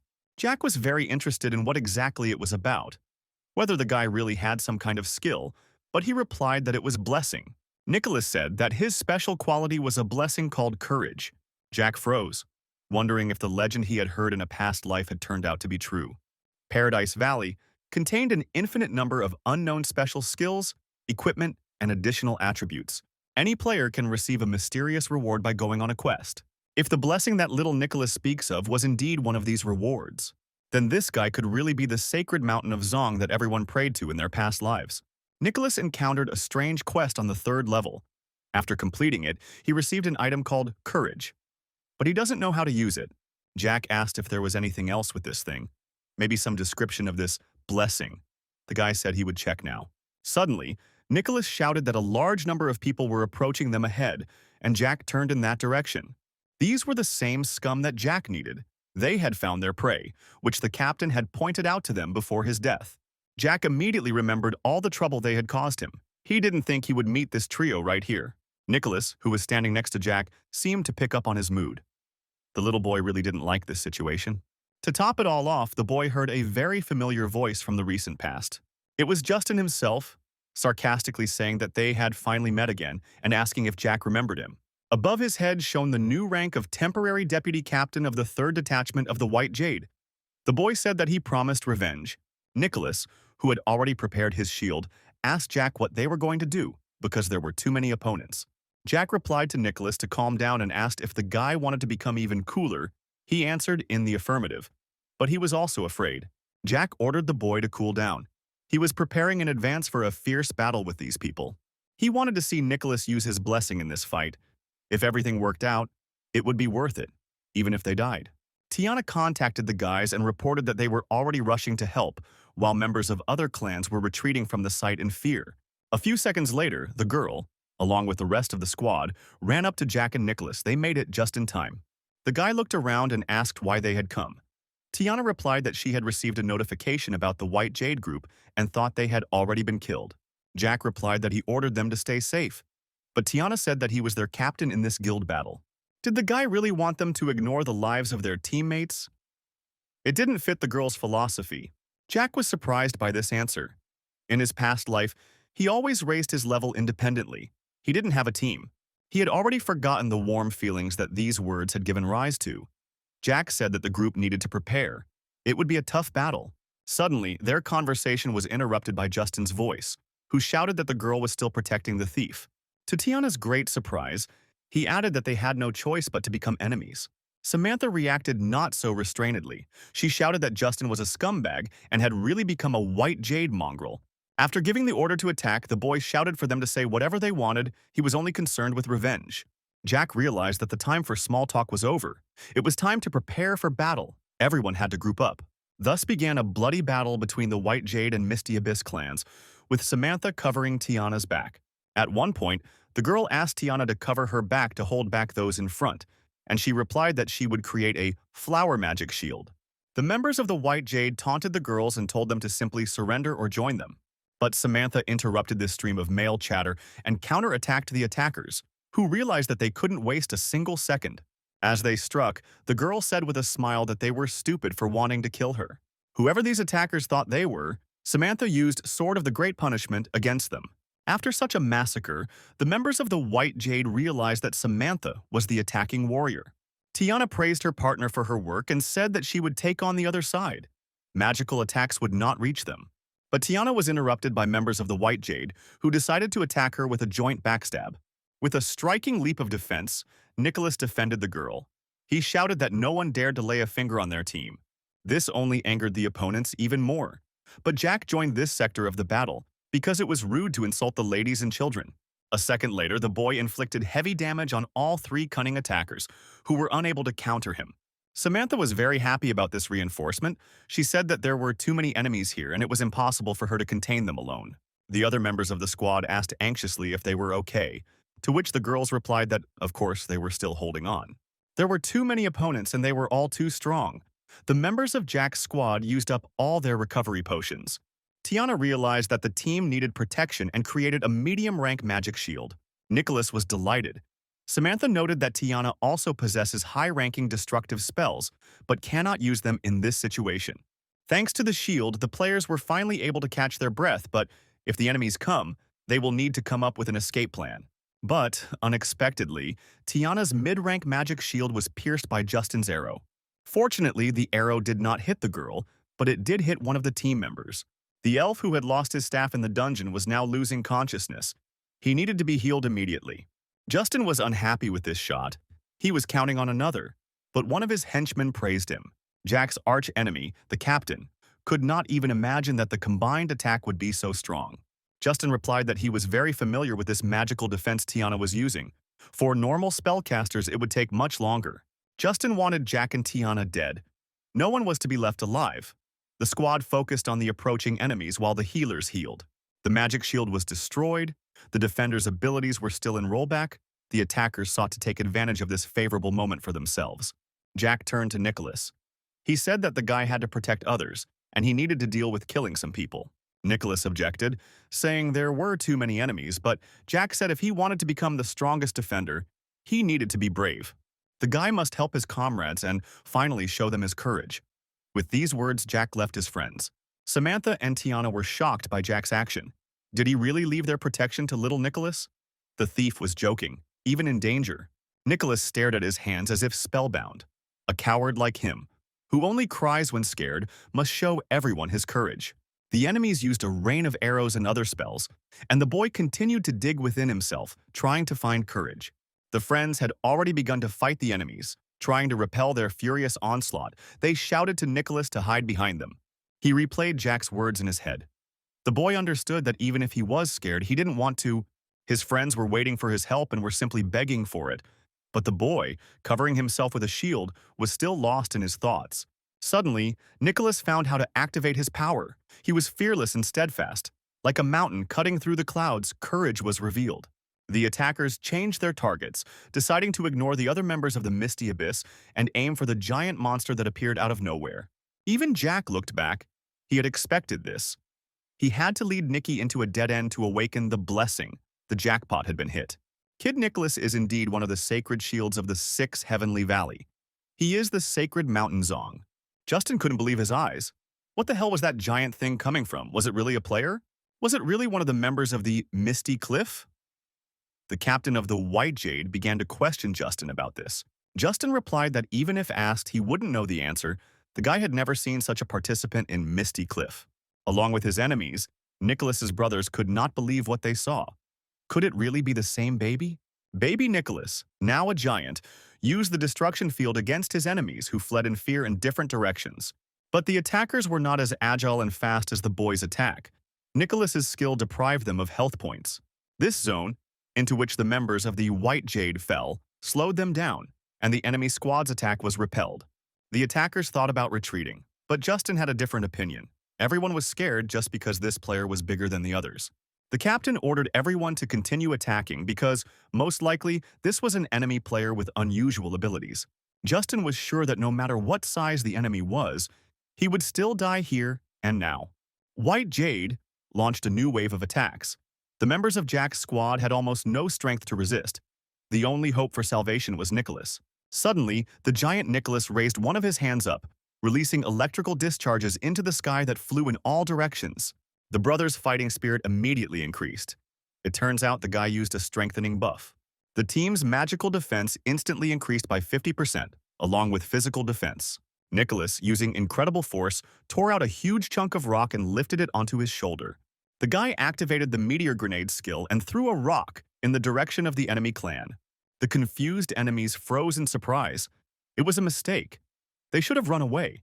But the rock had already landed, scattering the players in different directions. The captain of the White Jade shouted that we must obey the order and attack, not stand idly by. Justin didn't understand what kind of nonsense he was talking about. This man had ruined all his plans. Why use a long-range attack? But Justin's surprise was short-lived. He didn't even have time to feel anything, and Jack had already thrust his dagger into his chest.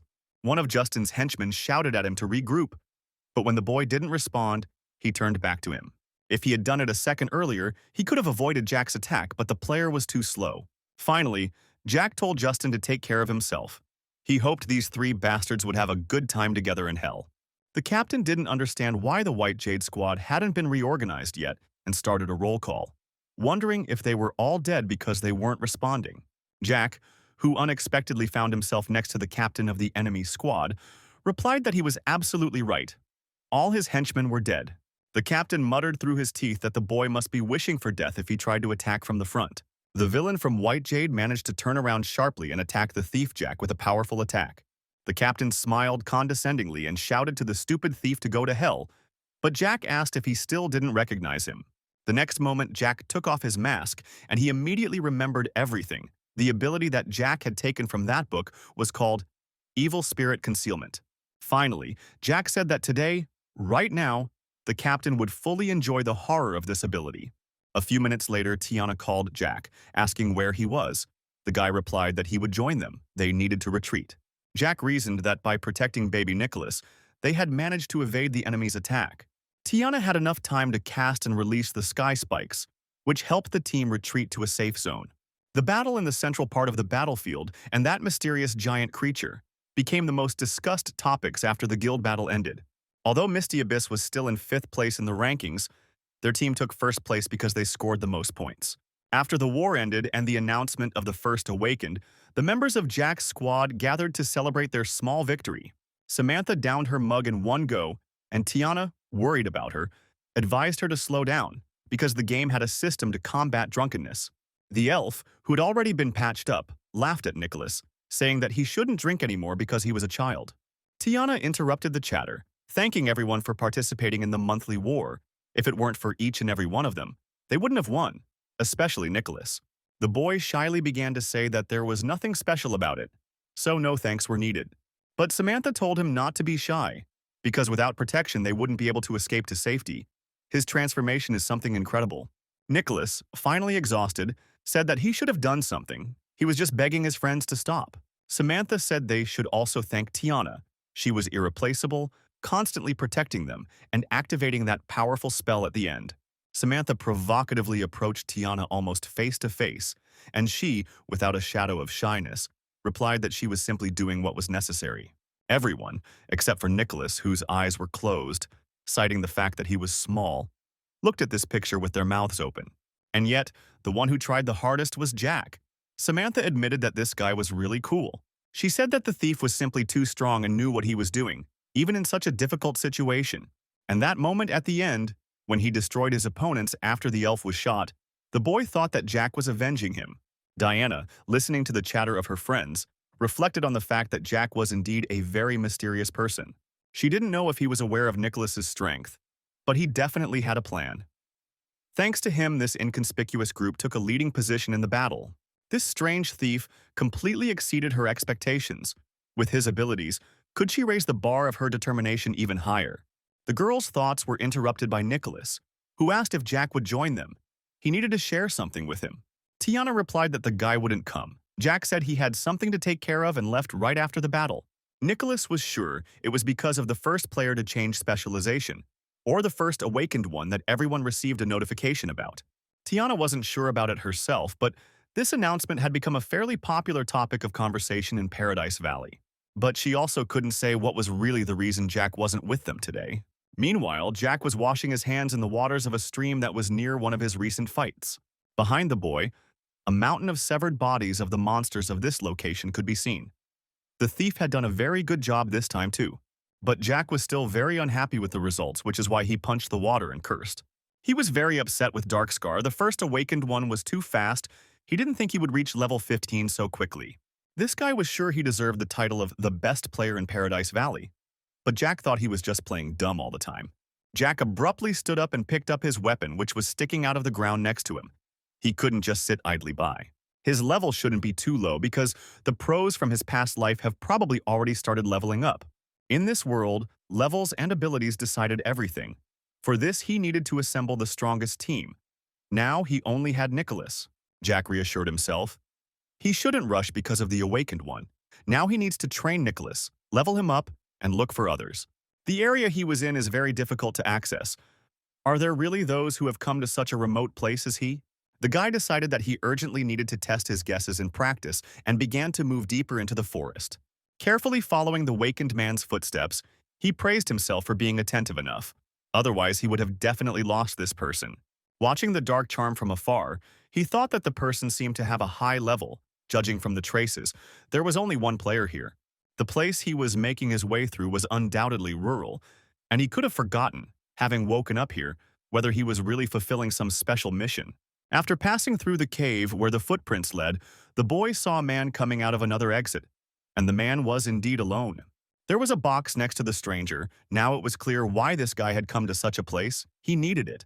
Jack knew he had to leave. He was so curious that he followed this guy. He shouldn't bother him. The guy looked at the player information above his head. It was Darkscar, the best player in Paradise Valley. It was strange that he was here. In Jack's past life, he could only dream of meeting an untouched awakened one. But here he was sure that he would not lose to anyone.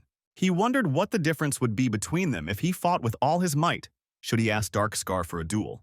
Thinking, Jack didn't notice how he lost his aim, but he was only distracted for a couple of seconds. The awakened one was nowhere to be found.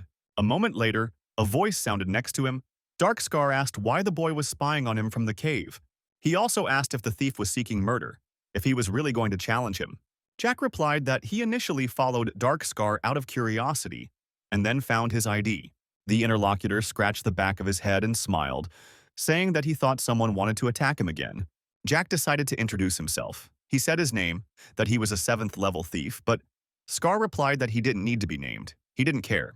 There are too many people coming here every day, making such a fuss trying to challenge him. If Jack is one of them, he can forget about it. The guy didn't know how to respond to this tirade because that was exactly what he had intended. His opponent's reaction was already clear to him. Darkscar rose to his feet and said that if everything was clear, the boy should leave. A box was waiting for the awakened one, and he advised the guy to level up or something like that. Realizing that the chance, after all, could not be lost, Jack shouted to Scar in the back that he wanted to challenge him. He knew that there were 8 levels separating them, but he hoped that his opponent would not underestimate him. The boy asked for a duel. Darkscar assessed the prospect of a duel and, after several minutes of silence, agreed. He scratched the back of his head again and said wearily that he agreed, just this once. Despite the difference in levels with the combo overlay technique that Jack used against the Mud Dragon, he has a chance of winning. Jack understood that he would have to use his abilities. Scar was a warrior, so it was worth being wary of his battle cry. The fight began, and the boy decided to first study his opponent's attacks using his unique skills. It was necessary somehow to find the weak spot of the Dark Scar, who did not even move despite Jack's rapid movements. The agile thief moved without stopping, his trajectory forming circles around his opponent. He accelerated, and when he reached maximum speed, he jumped towards Dark Scar, preparing to attack. Activating Backstab, Jack found himself behind Scar, already bringing his blade over him. The boy thought he had caught him, but within a second his mind changed. Dark Scar instantly turned around and grabbed Jack by the throat.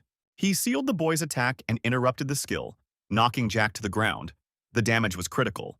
Jack lay on the grass, spitting blood from his mouth. The boy's health was almost at zero. Dark Scar said that the thief had a good technique. He was probably in top time mode, but Jack was still weak. Among his opponents were people much stronger than Jack, but it was all just a waste of time. Jack had nothing to say to the awakened one. He couldn't believe his loss. This had never happened before in his life. Dark Scar complained that he couldn't get away from other players' challenges.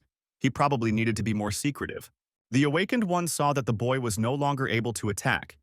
He said that the winner had been determined and asked to leave him alone. Jack could only be angry with himself. His opponent was incredibly strong. But also, remembering the words of the awakened one, he hated both the feeling of hopelessness and the look down on him, so his anger awakened the desire to attack. Dark Scar, who had already managed to move a sufficient distance away from the boy, looked around in surprise. Jack was all radiating golden fire. He was filled with hatred. It was definitely not the end. He was still alive, and therefore could fight on. The boy again pulled out his blade, from which lightning was shooting in all directions. A second later, he was already flying at the enemy, turning into a continuous fiery beam of energy. But this attack was a failure. Scar grabbed him by the breasts and asked if the boy really had such an ability. When the pause lengthened, Scar laughed. It was all because the boy was a candidate, still not awakened. Jack, shocked, didn't even resist. He tried to understand if Scar meant the Certificate of Mastery. Jack asked if Scar knew about the Certificate of Mastery. Had he also been assigned such a task? The boy remembered that it was the only mission. Dark Scar was interested in this remark. It turns out that the guy has a Certificate of Mastery, and it seems there was more than one of them. But, putting his hand on Jack's shoulder, Dark Scar said that he was still a candidate, and he should find out all this on his own.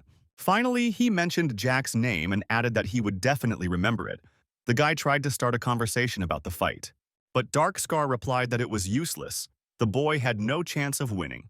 But the awakened one promised that if Jack ever had enough strength, they would meet again. He truly hoped that he was worth the wait. Dark Scar said goodbye without turning around and disappeared. The boy realized that he was making him wait for a new meeting.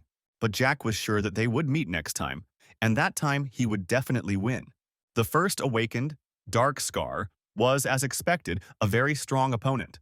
But Jack, in this life, was much more confident than this weirdo. He promised that he would select the best player in Paradise Valley for that title.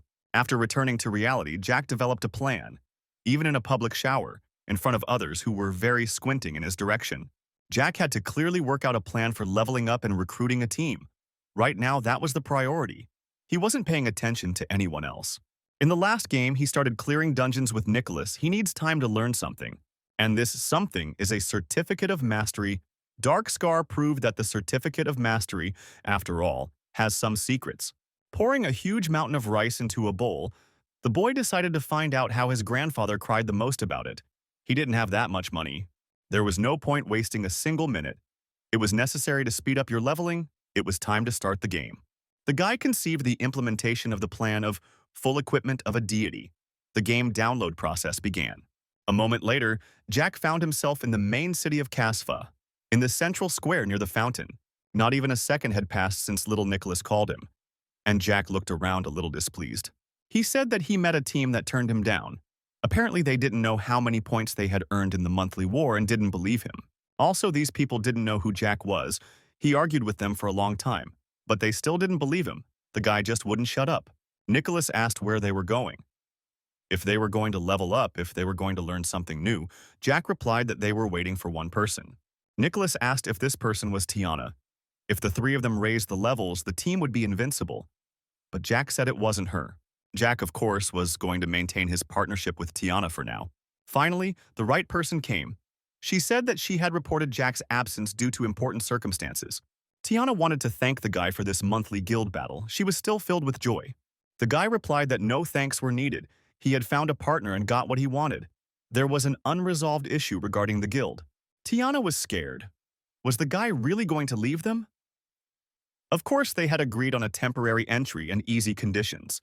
But the guy said that it was the opposite. He needed the guild's resources, so he wouldn't leave it for now. He had his own plans. Tiana took a breath. The results of this monthly war would definitely interest people with higher levels, but she would arrange everything. After waiting a little, the girl asked what exactly the thief Jack's plans were. Jack asked if Tiana had the contacts of that red-skinned thief. He needed them. It was about Wasabi Man. The guy got what he wanted, and after a while they met. Seeing Nicholas next to Jack, the thief was surprised that the boy decided to take a shrimp with him, which greatly angered the latter. Jack greeted him and explained to Nicholas that they needed people at this stage, and besides, he was now the deputy of the third echelon column. Wasabi Man said that Jack shouldn't be a fool. With his abilities, he could easily take the position of column leader. The guy replied that he wasn't interested. Justin left, and this was the perfect opportunity for Tiana to improve her rank. She was very busy. Wasabi Man replied that he had something to do too. If it weren't for Tiana, he wouldn't have done it, even if he was dying. Jack was looking for teammates for the dungeon battle. There was no one he needed in the third echelon, so he asked to find people from the second echelon. Wasabi Man said that these people were above humans in both level and ability. If he were present, he would be able to ask several people to unite. He selected people at Jack's request, spending a lot of time searching for suitable candidates. Wasabi Man immediately warned that he was not responsible for their behavior. They are very proud, so they look down on everyone. Without his status, it would be impossible to persuade them to fulfill Jack's request. In addition, the participants were top players. The thief had to pay a considerable amount to get them to agree, and he had been saving for a long time. A second later, an arrogant voice was heard, asking Wasabi Man if these two were really their partners. Standing next to Jack were players of the 9th and 10th levels. They really didn't like that Jack and Nicholas were so weak. Especially little Nicholas, the boys couldn't believe they were taking this shrimp with them. A 9th rank girl joined the group, saying that these dungeons were beyond the capabilities of 3rd rank participants.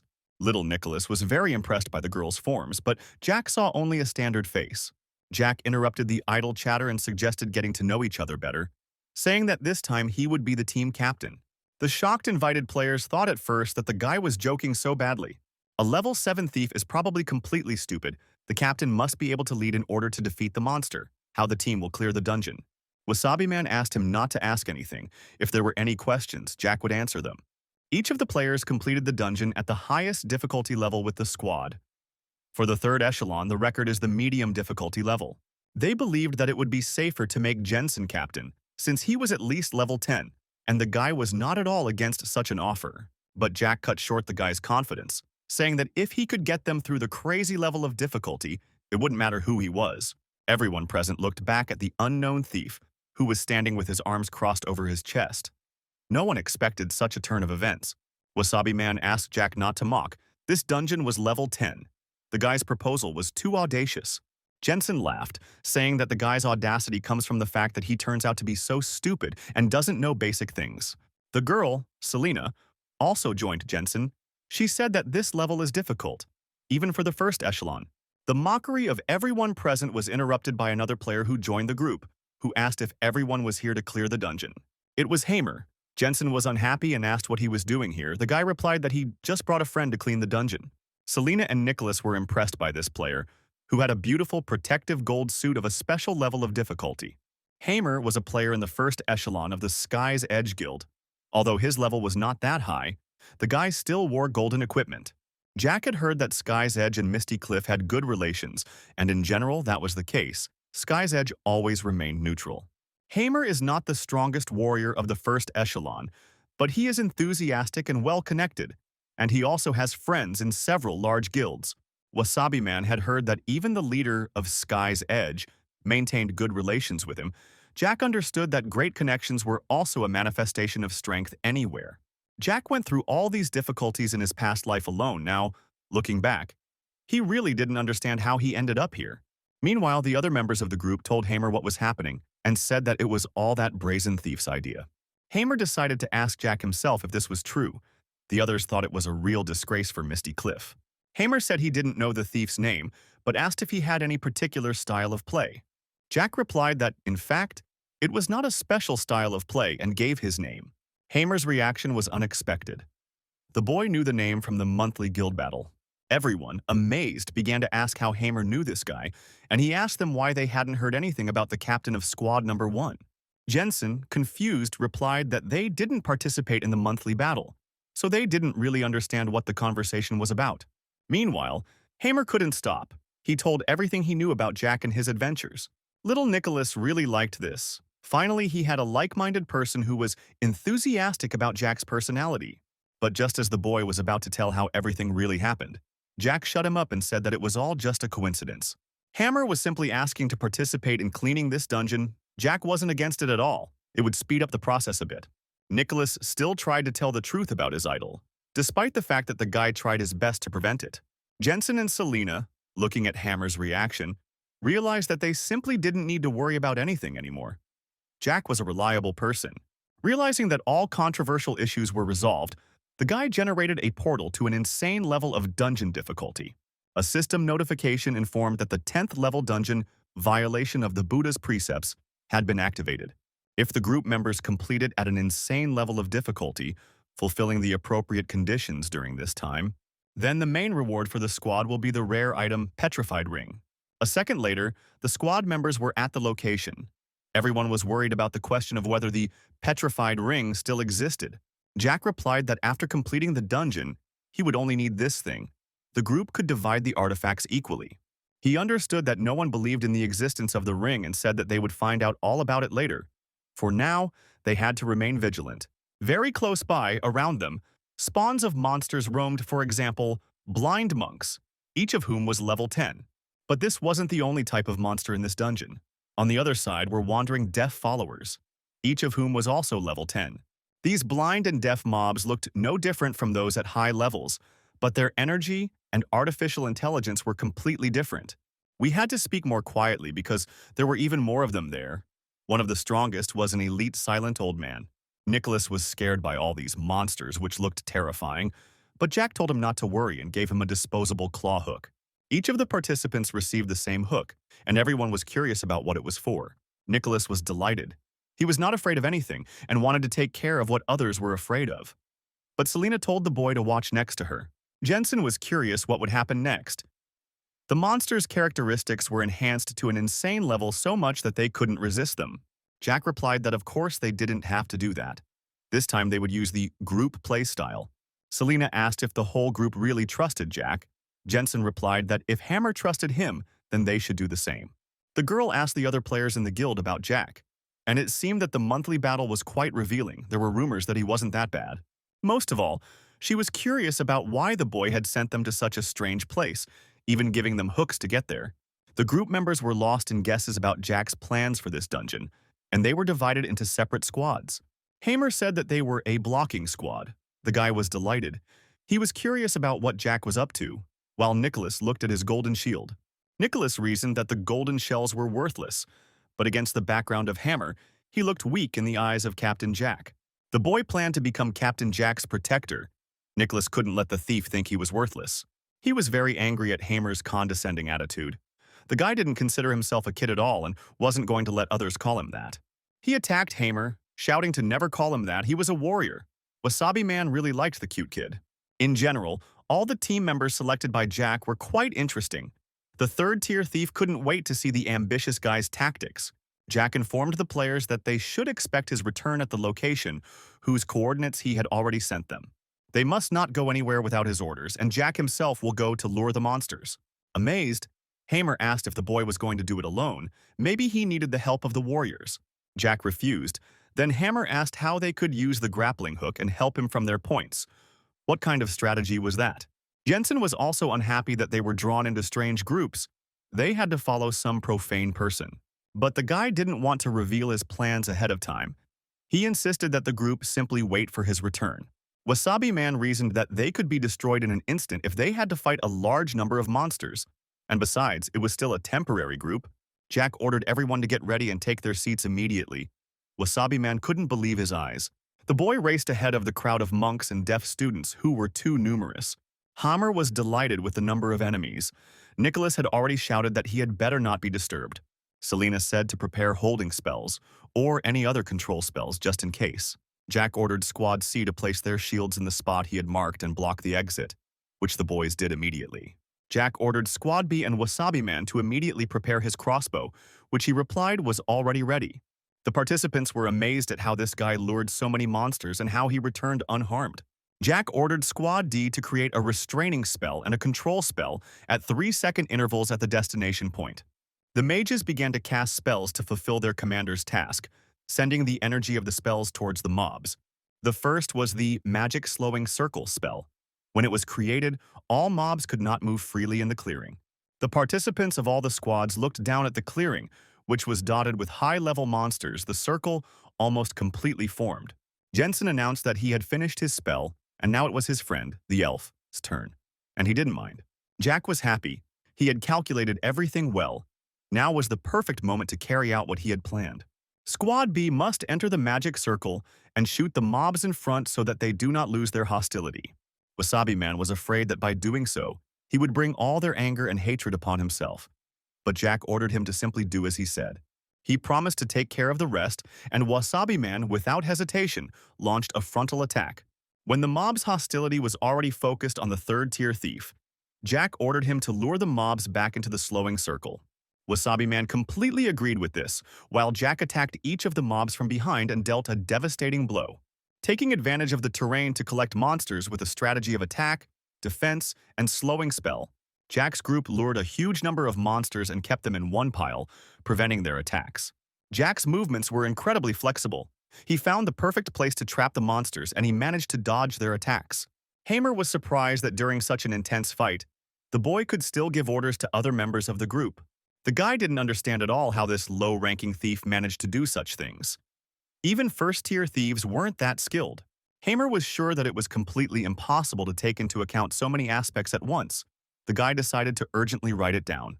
Jack ordered Squad C to use their shields to block the mobs. They should direct the monsters back to the circle. Nicholas didn't need to be told twice. He had already rushed to the attack, taking cover with his shield. Squad D should have immediately created a kill spell once they were done with the slowing spells. Suddenly, in the heat of the battle, Jensen received a message from Hamer, asking him to urgently record Jack's operation. He insisted that this recording should be shown to the leader of the Sky's Edge Guild, Ben, but Jensen didn't argue and turned on the recording. Jack, like some kind of superhero, slowly advanced among the monsters, in front of his comrades, creating an amazing spectacle. The mobs aggressively tried to attack the guy, but he easily destroyed them, without even blinking an eye. Jensen was delighted. For the first time, he managed to kill a bunch of monsters with one blow, and Selena had already managed to restore her mana, wanting to join in. Jack noticed that the magicians had stopped attracting monsters to them and decided to ask if everything was okay with Squad C. Nicholas and Hamer replied that they had no problem. If the mobs could get through them, then the mages above would suffer. Nicholas understood this even without Hamer's instructions. He just preferred that the boy not interfere with his work. He understood that protection was needed, but there were so many monsters in the clearing. They could all attack them at once. The boy called out to Jack, but Jack ordered Squad D to continue casting the elimination spell. Selena got down to business, creating a fiery stream of energy. She wanted to end it already. The elf intended to help her. A moment later, through collective efforts, ash began to form in the middle of the clearing, lifting mobs into the air one by one. Wasabi Man, who was already at a safe distance, mused that he seemed to have underestimated Jack's tactics and his command. The guy is quite competent at neutralizing the monsters and deftly slipping between them, remaining unharmed. Also, on top of that, Jack still manages to attack and give orders to all of them, which was a great honor. Nicholas got tired of standing in one place and told Hamer to rest a bit while he stopped these mobs himself. Jack easily gained the trust of his comrades. Thanks to him, everything was so good in their new team. Suddenly, the insane level dungeon became so easy for all participants. It seems like the comrades managed to stop the first wave. Jack said that there would definitely be 2 more waves before he could go out to lure monsters again. The mages needed to restore their mana.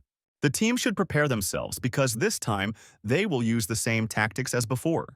Meanwhile, in the Colosseum dungeon, a battle of the first echelon of Sky's Edge was also taking place on high difficulty. The group of players had already reached the main boss, who was very aggressive. Thanks to the depriving shot, the monster's armor disappeared and the group had a chance to kill it. The leader of the Sky's Edge Guild, Ben, Notice that the monster's range of abilities was not yet wide enough because it still had its cloak on. Another member of the group, approaching Ben from behind, asked what strange ability he would use this time. This player was the deputy leader of the Sky Boundary Guild, Keith, and his presence greatly encouraged Ben. The guild head said that he was just testing his abilities and asked if the deputy had done everything. The cat replied that for members of the first echelon, this was a trifle, and between the first and second guilds, there was probably still a great gulf. Ben asked about White Jade and Misty Cliff. Kit replied that the friction had not stopped, and the Shield Prince had secretly joined the others. But, despite all these events, the leaders of both groups are already preparing for some action. At the last moment, the deputy of the Sky's Edge Guild managed to dodge the attacking monster that attacked him from behind. And a second later, he attacked him himself, stabbing his sword into the giant's eye. Following the first attack, the player launched a second one, which finally pierced the ugly creature's skull. The cat realized that it was time to run as far away as possible from the giant, who had begun to activate the accumulation of energy. He heard that the two guilds were in a monthly battle. 7 people from the Misty Cliff destroyed dozens from the White Jade. All guilds from the leader to the bottom are full of anger. If they are disturbed, nothing good will end. Meanwhile, the monsters had already prepared a new attack. They planned to destroy their opponents. Ben noted that there will be another major conflict between the guilds. Until then, both teams will once again be winning them over to their side. Although Ben didn't like it, he skillfully avoided time and again conversations about such situations. Suddenly, the players are distracted by Hamer. It turns out that the guy sent a crazy-level video with the thief of Misty Cliff. The battle between the deputy and the guild leader of the Sky's Edge immediately stopped. They couldn't take their eyes off what they saw. Hamer also asked in the chat if the clan leader had ever encountered such a strong thief. A new wave of fighters was approaching the Sky's Edge group. The team was asking what to do, but Ben was only busy with the video he was watching. Jack fought alone with the dungeon's strongest insane-level monster, a silent old man. He who does not see beauty is a blind monk. He who does not hear songs is a deaf imitator. He who does not say a word about venation is a silent old man. A system message announced that the players had attracted the attention of an elite silent elder. Jack's first attack on him failed. The giant parried the blow with his dagger and threw the boy a long distance. The members of Jack's group had their mouths open. The sight was worth it to arrive at this level. Hamer couldn't believe he had never heard of Jack before. With such abilities, joining a top guild was a simple task for him. He decided to report everything to Ben. He said that the group was watching Jack fight a silent old man of the Dungeon of the Insane level. Hamer added that he was filming everything on camera. The guy was doing it with a plan and sent a message. Nicholas realized that, at that moment, he had to fulfill his part of the plan and ran towards the silent old man. The magicians from their location wondered if they could use the same method against the old man. They didn't know what to do. Suddenly, Jack appeared near them and said that the elite's field of vision is very different from the field of vision of ordinary mobs. This is no place for DPS. Nicholas asked what they should do then, and warned that he was already transforming right now. But no one except Jack understood this. But the group leader replied that there was nothing to do. He said that he would handle everything himself. When the group asked him if he was sure of his decision, the boy replied that he was too fast, the old man wouldn't chase him. Jack was sure that with his current attack, hitting the silent old man wasn't too much of a problem. Finally, pressing his blade to his chest, the boy said that he would deal with the target in 10 minutes. Shocked by this information, Jensen and Hamer said that it was impossible. 10 minutes was an unrealistic time frame. Selena said, regarding this, "In the dungeon, the mage's damage was useless. They fought for 20 minutes and sacrificed a shield to destroy him in close combat." The guy pointed out that they simply had the wrong strategy. If they destroyed the necklace around the old man's neck, the magical attacks would work. This information amazed those present. They began to ask how the guy knew this because no one had heard of such a thing. Jack replied that he had read it in the library. Besides, the guy had the ability to stack attacks, so don't worry. He couldn't say he learned about it in a past life. Wasabi Man said that even if the guy was confident of victory, he still had to be careful. The next second, the boy had already jumped into the valley in the direction of the silent old man who was meditating. The boy's first attack was a backstab, which managed to catch part of the old man's necklace.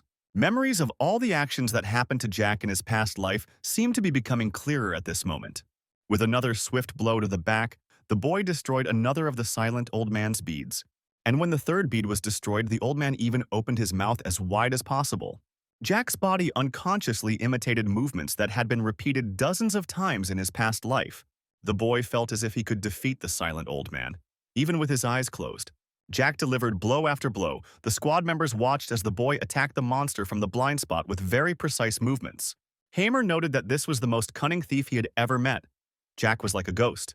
Agile movements, extremely high speed, this guy was like a giant poisonous snake that had wrapped itself around the monk. Wasabi Man replied that it was top time. That's why Jack had such technique and micro-control. The thief's biggest fan, Nicholas, confirmed that their group captain was very strong. The guy promised to give it his all and stay by Jack's side, becoming his support.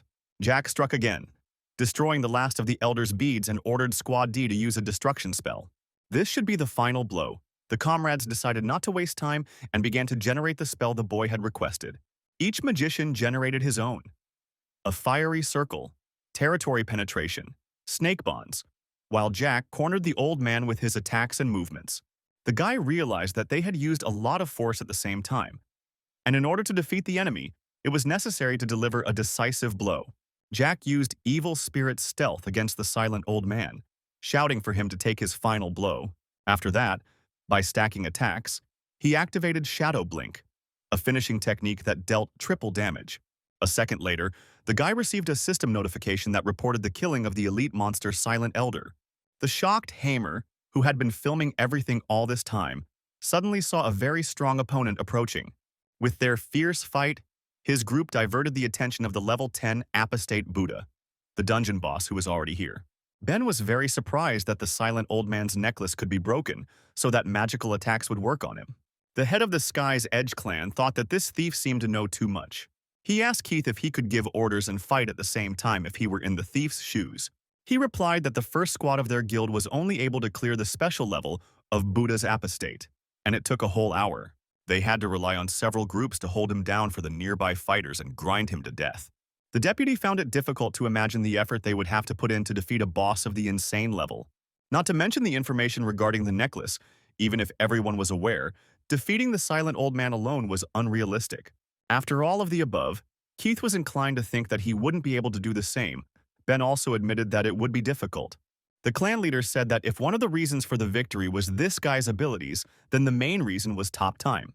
The cat probably also noticed that Jack had top timing. People with such skills are very famous. They must definitely get close to him. The cat didn't understand why a guy with such abilities was still in the third echelon, and he was also curious about what the clan leader was up to. Ben said that next time they went to clear the dungeons, Hammer should take Jack with them. The apostate Buddha said that suffering leads to breaking the precepts and started a duel. Only in fantasies could the adversary find a life full of happiness. He struck the ground with his staff, raising energy waves. He looked at the group members with his fiery eyes and asked why they didn't bow to him and forget everything. No one in the group understood why their attacks didn't work on this boss. Everything was completely different from the previous difficulty level. The apostate Buddha must have gone mad. No one knew what to do. But Jack told them not to worry. There was always a way out. The thief drew the attention of his friends to the boss's 4 hands. In fact, he attacks using them.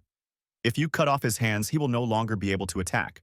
Hamer decided to ask what exactly the guy meant. Did he really want to break individual parts of the crazy-level boss's body? It was already good that they were able to kill the boss. It wasn't worth taking such a risk. But Jack replied that they had someone who could help with that.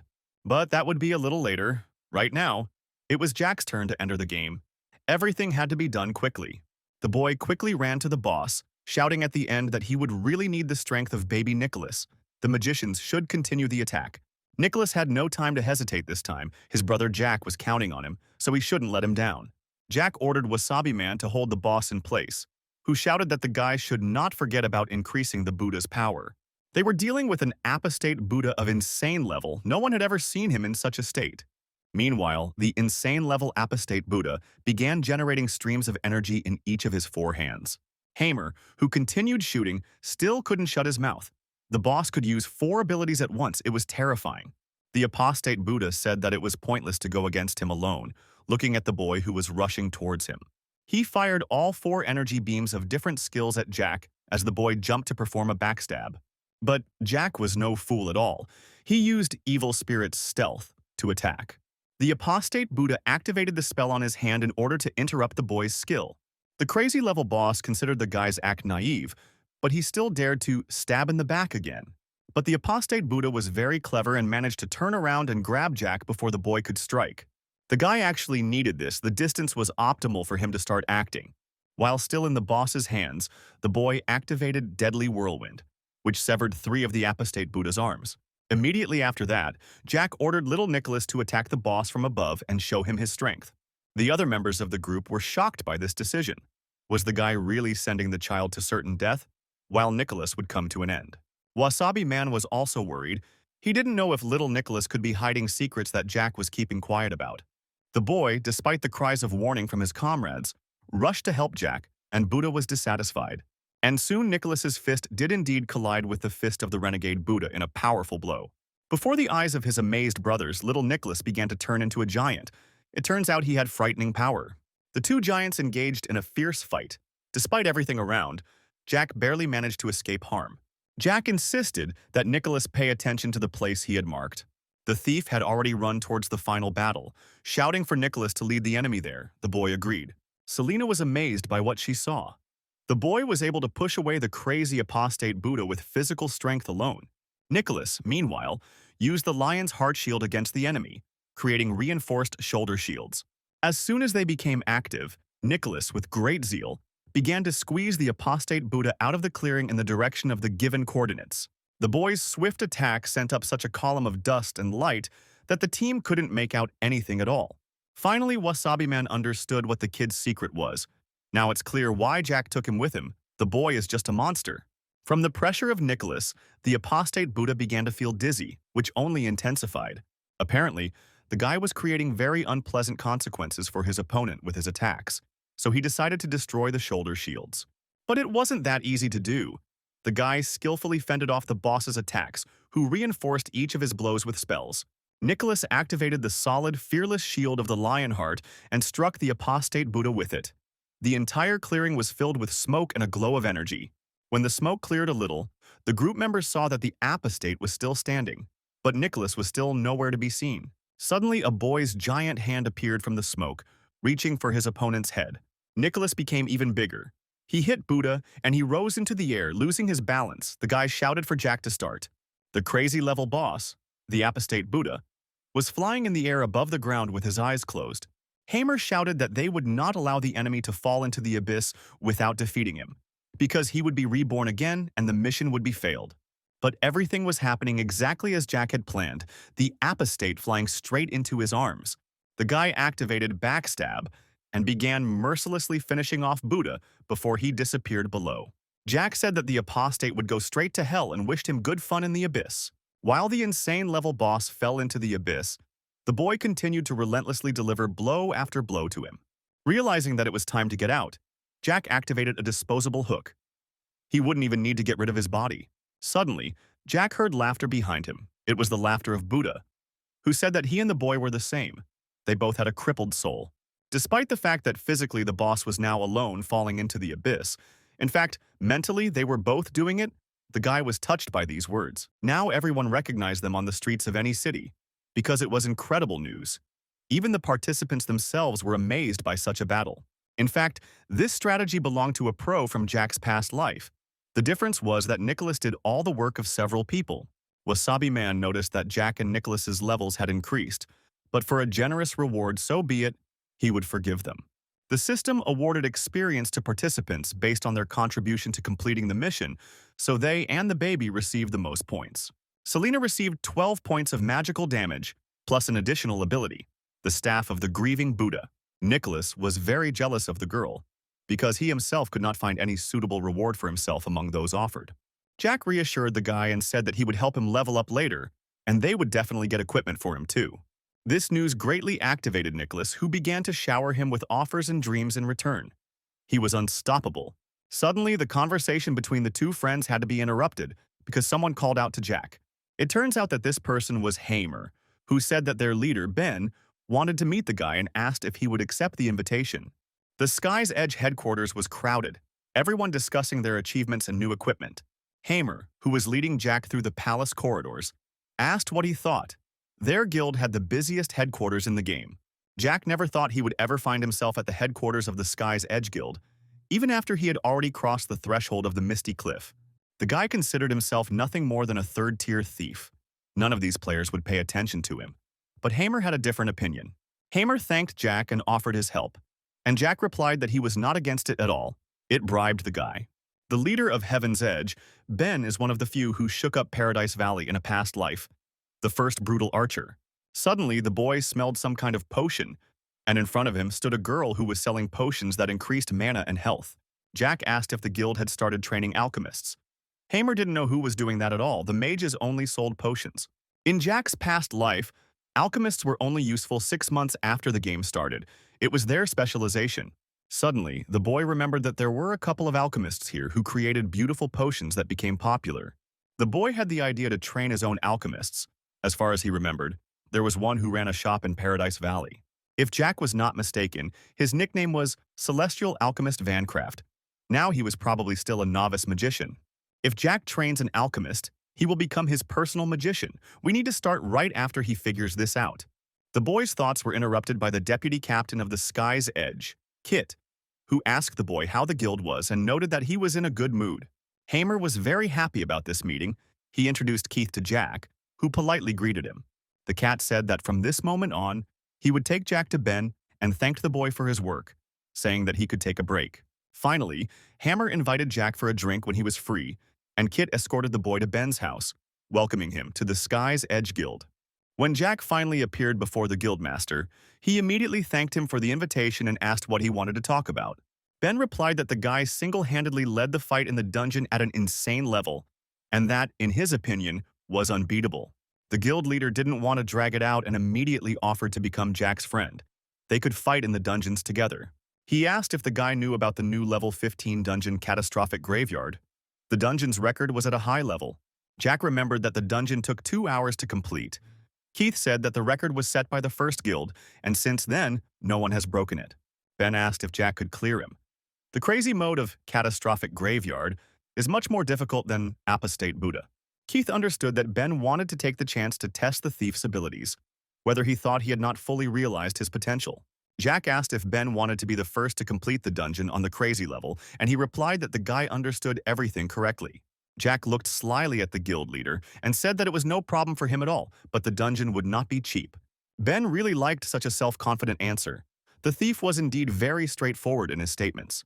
Ben said that the team composition, classification, attributes were in Jack's hands. He is the team leader. Ben, along with Keith, will also participate. Jack agreed. He had already come up with a plan, but this dungeon had its own conditions. The guy hadn't reached the required level. He needed a couple of days. In front of a shocked Kit, Ben and Jack added each other as friends. They had already decided everything. Jack decided to ask for the skill books. He would have looked for them for a very long time himself. The guy agrees to buy them at a reasonable price. The cat asked what books the boy needed. He could just give some as a gift. Jack named the necessary literature. 2 books were no problem at all, but one of the items on the list was a fairly rare attribute, and he would ask the players to search for it. Keith said they could do it in 3 days, and Ben assured them that the books would be sent to Jack as soon as possible.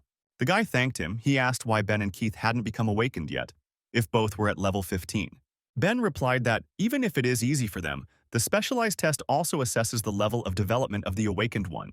For example, Darkscar was one of the most terrifying people in the game. The speed of awakening increases the chances of becoming the strongest player. That's why they're still trying to find out if there's a way to increase their wakefulness rate. Jack happily gleaned the information. He had guessed it, but he didn't know that there were those who studied methods to increase the power of awakening. It is quite possible to get what you want if someone learns how to do it. It is no wonder that there were so few awakened people in his past life. The guy said he wouldn't hold the players back any longer. He needed to go, and promised to contact them after work. Ben considered Jack a solid player. He had a strong aura, the impression that the thief would definitely win and move on. The cat was also looking forward to the next meeting, and the reason was not only how Jack had passed the crazy level dungeon. The cat definitely wanted to meet Jack in order to fight him when he raised his level. There was lively trading on Greyfall Street, with each participant wanting to buy something for themselves, but often they were not satisfied with the price.